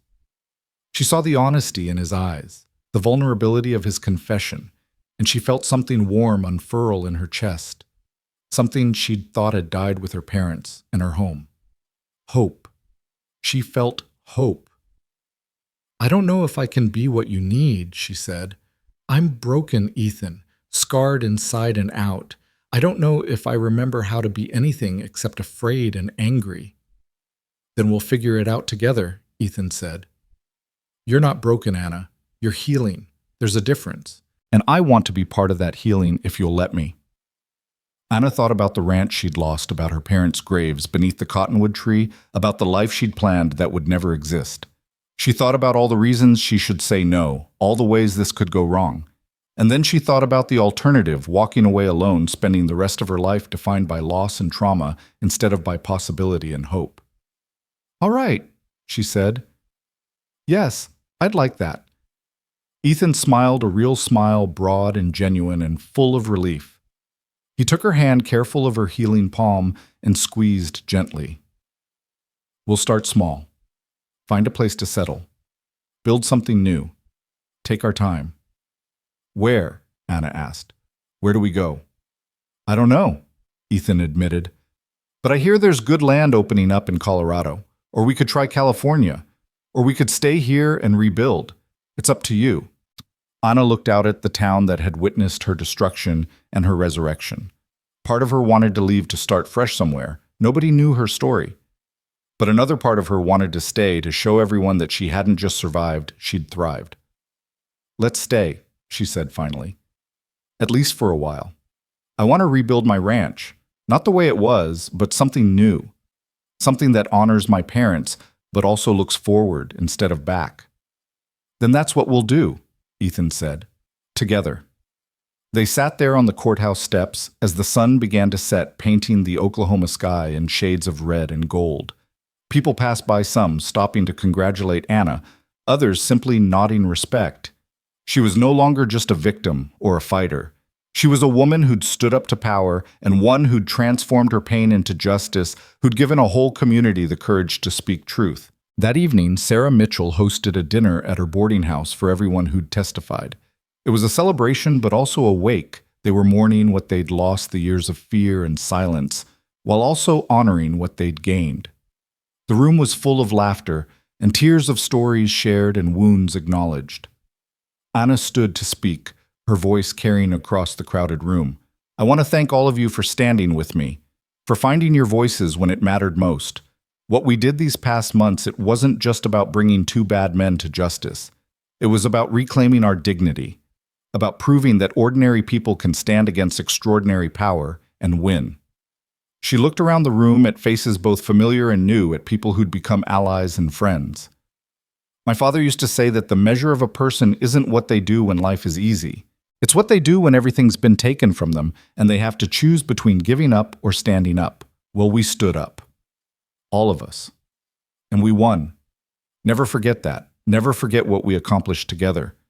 The room erupted in applause and Anna felt tears streaming down her face. But these were different tears, not tears of pain or fear, but of gratitude and pride, and something that felt almost like joy.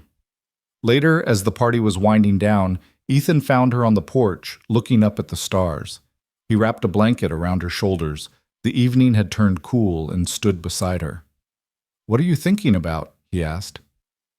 "My parents," Anna said, "wondering if they can see this, if they know what happened, if they're proud." "They're proud," Ethan said with certainty. "How could they not be?" Anna leaned against him, allowing herself the luxury of being supported, of not having to stand alone. "I was so angry when this all started. Angry at the Reed brothers, angry at the world, angry at my parents for dying and leaving me alone. But now, I don't know. The anger's still there, but it's not everything anymore. There's room for other things too." "Like what?" Anna thought about it. "Like hope. Like the possibility of happiness. Like love." She turned to look at him. "I meant what I said earlier. I want to try this. Us. I want to see if I can build something good out of all this tragedy." "You already have," Ethan said. "You've built a community that's stronger for having fought beside you. You've built a legacy of courage that people will remember. And now you get to build a life. Our life. However you want it to look." They stood there together on the porch, two people who'd been broken by violence and loss, who'd found each other in the aftermath and discovered that broken things could still be beautiful. That scars told stories worth telling. That the end of one life could be the beginning of another. 3 months later, Anna stood on her land. The land her father had worked, the land her mother was buried on, the land she'd nearly died defending. The burned ruins of the house had been cleared away, and in its place a new foundation was being laid. It was a bigger house this time, with room for the family she hoped to build with Ethan. The barn was already rebuilt, full of horses, and the promise of new beginnings. Ethan came up beside her, his hands dusty from work. "What do you think the foreman says we'll have the frame up by next week?" Anna looked at the construction, at the people working, some hired hands, but also neighbors who'd volunteered their time. Sarah Mitchell was organizing food for the workers. Robert Hayes had donated timber. The whole community had come together to help her rebuild, to show that the bonds forged in their fight against the Reed brothers hadn't dissolved with the verdict. "I think it's perfect," Anna said. "I think it's exactly what it should be." She walked over to the cottonwood tree where her mother was buried and placed her hand on the rough bark. "I did it, Mama," she whispered. "I stood my ground. I didn't let them win, and I'm going to be okay, more than okay. I'm going to be happy." The wind rustled through the leaves, and Anna chose to believe it was her mother's approval, her blessing on all that was to come. That night, as the workers departed and the sun set over the prairie, Anna and Ethan sat on the porch of the temporary cabin they'd built. It was modest, just one room with a stove and a bed, but it was theirs, a place to rest and plan and dream about the future. "Do you ever wonder what would have happened if I hadn't found you that day?" Ethan asked. "If I'd ridden past without stopping?" "I'd be dead," Anna said simply, "and the Reed brothers would still be terrorizing this territory. You changed everything, Ethan. You gave me a chance to fight back." "You would have found a way," Ethan said. "You're too stubborn to die quietly." Anna laughed, the sound surprising her with its ease. When had laughter become possible again? When had the weight of trauma lifted enough to allow joy back in? "Maybe," she said. "But I'm glad I didn't have to find out. I'm glad you stopped. I'm glad you stayed. I'm glad for all of it, even the hard parts, because they led me here. To this moment. To you." Ethan pulled her close, and Anna let herself be held, let herself feel safe in a way she hadn't since before her father died. The prairie stretched out before them, endless and beautiful under the stars, full of possibility and promise. She thought about the girl she'd been when this all started, frightened and alone, fighting to hold on to the past. And she thought about the woman she was becoming, scarred but strong, looking toward the future instead of being trapped in history. The transformation hadn't been easy. It had cost her almost everything. But sitting here now with Ethan's arms around her and her land stretching out before her and a community of allies at her back, Anna understood that she'd gained something too. She'd gained herself. Not the self she'd been before, but someone new. Someone forged in fire and tempered by justice. Someone who knew her own strength and wouldn't apologize for it. The Reed brothers had tried to break her. They'd beaten her, burned her home, destroyed her property, and hunted her across the territory. They'd done everything in their power to crush her spirit and take what was hers, and they'd failed.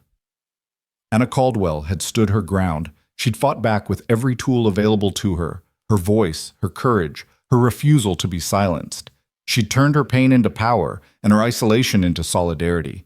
She'd proven that justice was possible, that ordinary people could stand against corruption and win. The scars would always be there, physical and emotional reminders of what she'd endured. But scars were proof of survival, evidence that wounds could heal.